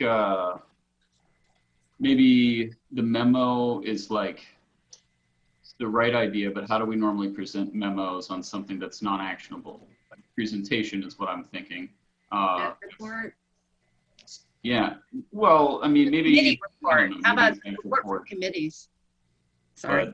But I was thinking more like a presentation. You know, that if the HRO, if one of these things comes up and whether or not they agree with the, you know, complaints, and the city says, okay, well, here's what we're going to do in result of this, or if, you know, we're in a situation where the HRO, like we currently were, where the HRO says, well, you shouldn't be doing this, and the city says, well, here's the reasons why we should be doing this, and there is, you know, a disagreement.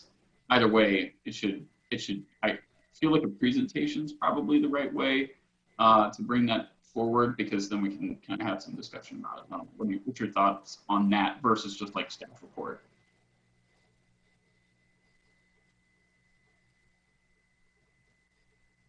Mayor? I would suggest you state that the Human Rights and Equity Officer, that's the new title of that position, shall give a report to the Urbana City Council on the outcome.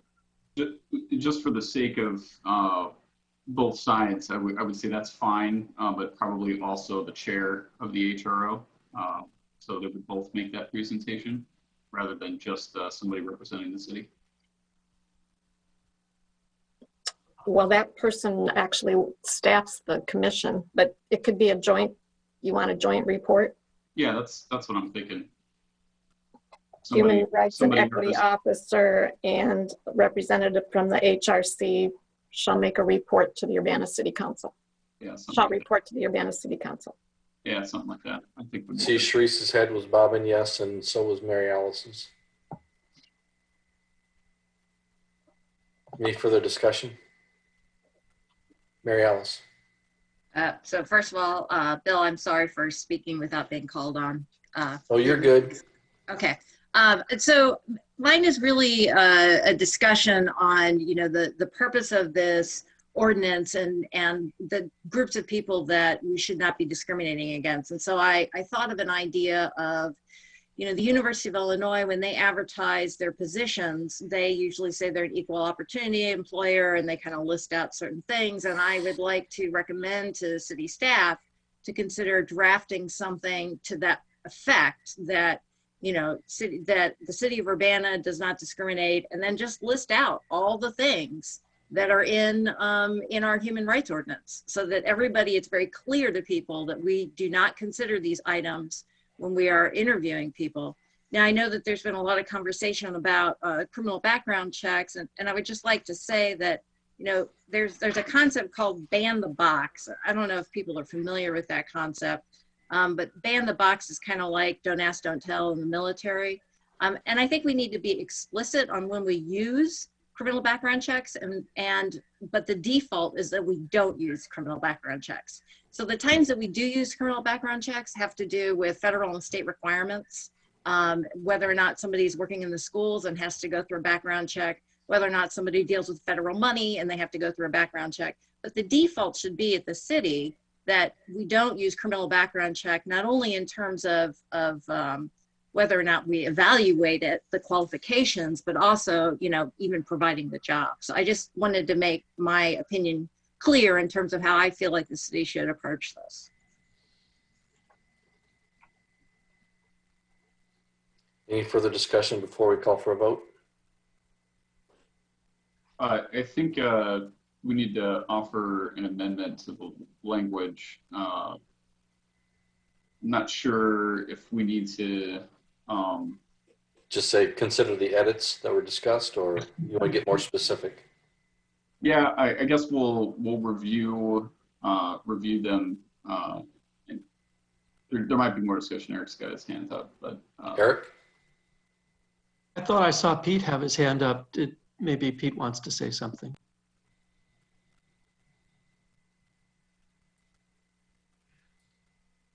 Nope, not for me. Okay. But thank you for being available, though. I'm here to serve. So, Jared, did you want to offer an amendment? Teresa's Your original motion? Teresa's got her hand up. Okay, sorry, Sharice. Go ahead. Hi. Okay.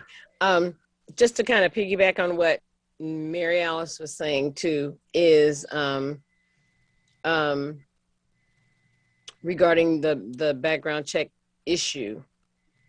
I think there's actually a legal term for that where, and I can't, it's bona fides something, and I cannot think of what it is right now. It just slipped my mind. That might be, and that maybe we put in or say straight out when doing these advertisements and go by what the state and federal government guidelines are regarding those particular positions that may require that kind of stuff. And I don't know if that's something that we have to put out on every position, but it may be something that disclaimer or of some sorts that may be included in the advertisement of particular positions that may require that. Carol? Just to be fair, the issue of criminal background checks is the next topic. It's not this topic. Okay, sorry. All right. Well, I'll go ahead and make a motion that the ordinance be amended as suggested, loosely described, with further in specific wording to come with regard to section 12-22, subsection G, with a language in the second sentence of the commission, while maintaining the confidentiality of the claimant, shall publicly review such reports, or some such phrasing be in there to indicate that will be a public process, that the review will be public, and that the commission shall notify via combined presentation from a member of the HRC and the staff human rights, I forget what we're calling that person now. And equity also. Human Rights and Equity Officer. Yes, the Human Rights and Equity Officer, present that to council, which would be in replace of notify the public of the outcome. It's a more specific example of what we would do. One of the longest motions of all time, but I think it was needed. I do have a second. Yeah, well, I was the one who seconded, and I agree with the amendment. Okay, so I believe we need to vote on the amendment first, correct? Sure. Clerk, could you please call the roll on the amendment? Ms. Wu? Yes. Mr. Sachs? Yes. Ms. Hersey? Yes. Mr. Brown, Yes. Mr. Roberts, Yes. Mr. Colebrook, Yes. Mr. Miller. Yes.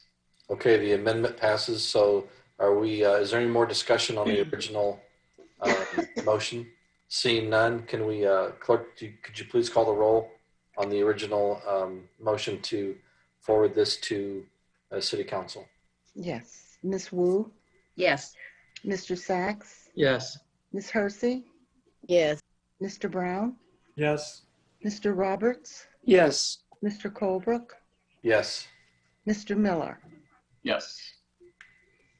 So that motion passes to send this on to the full City Council with the recommendation for approval with the amendments as provided by Jared Miller. Next is the discussion of the City of Urbana use of criminal background checks. Mary Alice. I'd like to, I'm not sure how long this conversation would go, so I'd like to entertain an idea that we move this to the next City Council meeting. I don't know if, I don't know how long this is supposed to go, but we've got 10 minutes left. We've got 10 minutes. I think it's going to be probably more than 10 minutes. So I would go ahead and make a motion that we move the last, second to last item on the agenda, the discussion for City of Urbana use of criminal background checks to our City Council meeting in a week. I'll second. Okay, Jared offered the motion. Mary Alice seconded. Any discussion? Ms. Clerk, can you please call the roll? Ms. Wu, Yes. Mr. Sachs, Yes. Ms. Hersey, Yes. Mr. Brown, Yes. Mr. Roberts, Yes. Mr. Colebrook, Yes. Mr. Miller. Yes. That motion passes to move it to the next City Council meeting. Last up before adjournment is council input and communication. We've got 9 minutes. Jared? I'll be very, very brief. I just wanted to say in coordination with that conversation, and for those of the public who are listening, that I don't think that what we're doing right now is an end to the discussion of how the Human Rights Ordinance and how HRC and independent bodies work to hold the city accountable and in those roles. And I would still expect at some point the city, even if it doesn't happen during my remaining time on council, to take up that conversation and discuss that in the context of the FY22 budget. I still think that's a conversation worth having. And I don't think it, I kind of had a discussion with Mary Alice about this, that I don't think that it's something council necessarily needs to decide alone, but it should be something maybe brought forward to voters. Anyway, I just want to make that known. Thank you. Anybody else have anything to impart to the community? Okay, seeing no hands raised, I appreciate your patience with me. With no further business, this meeting is adjourned.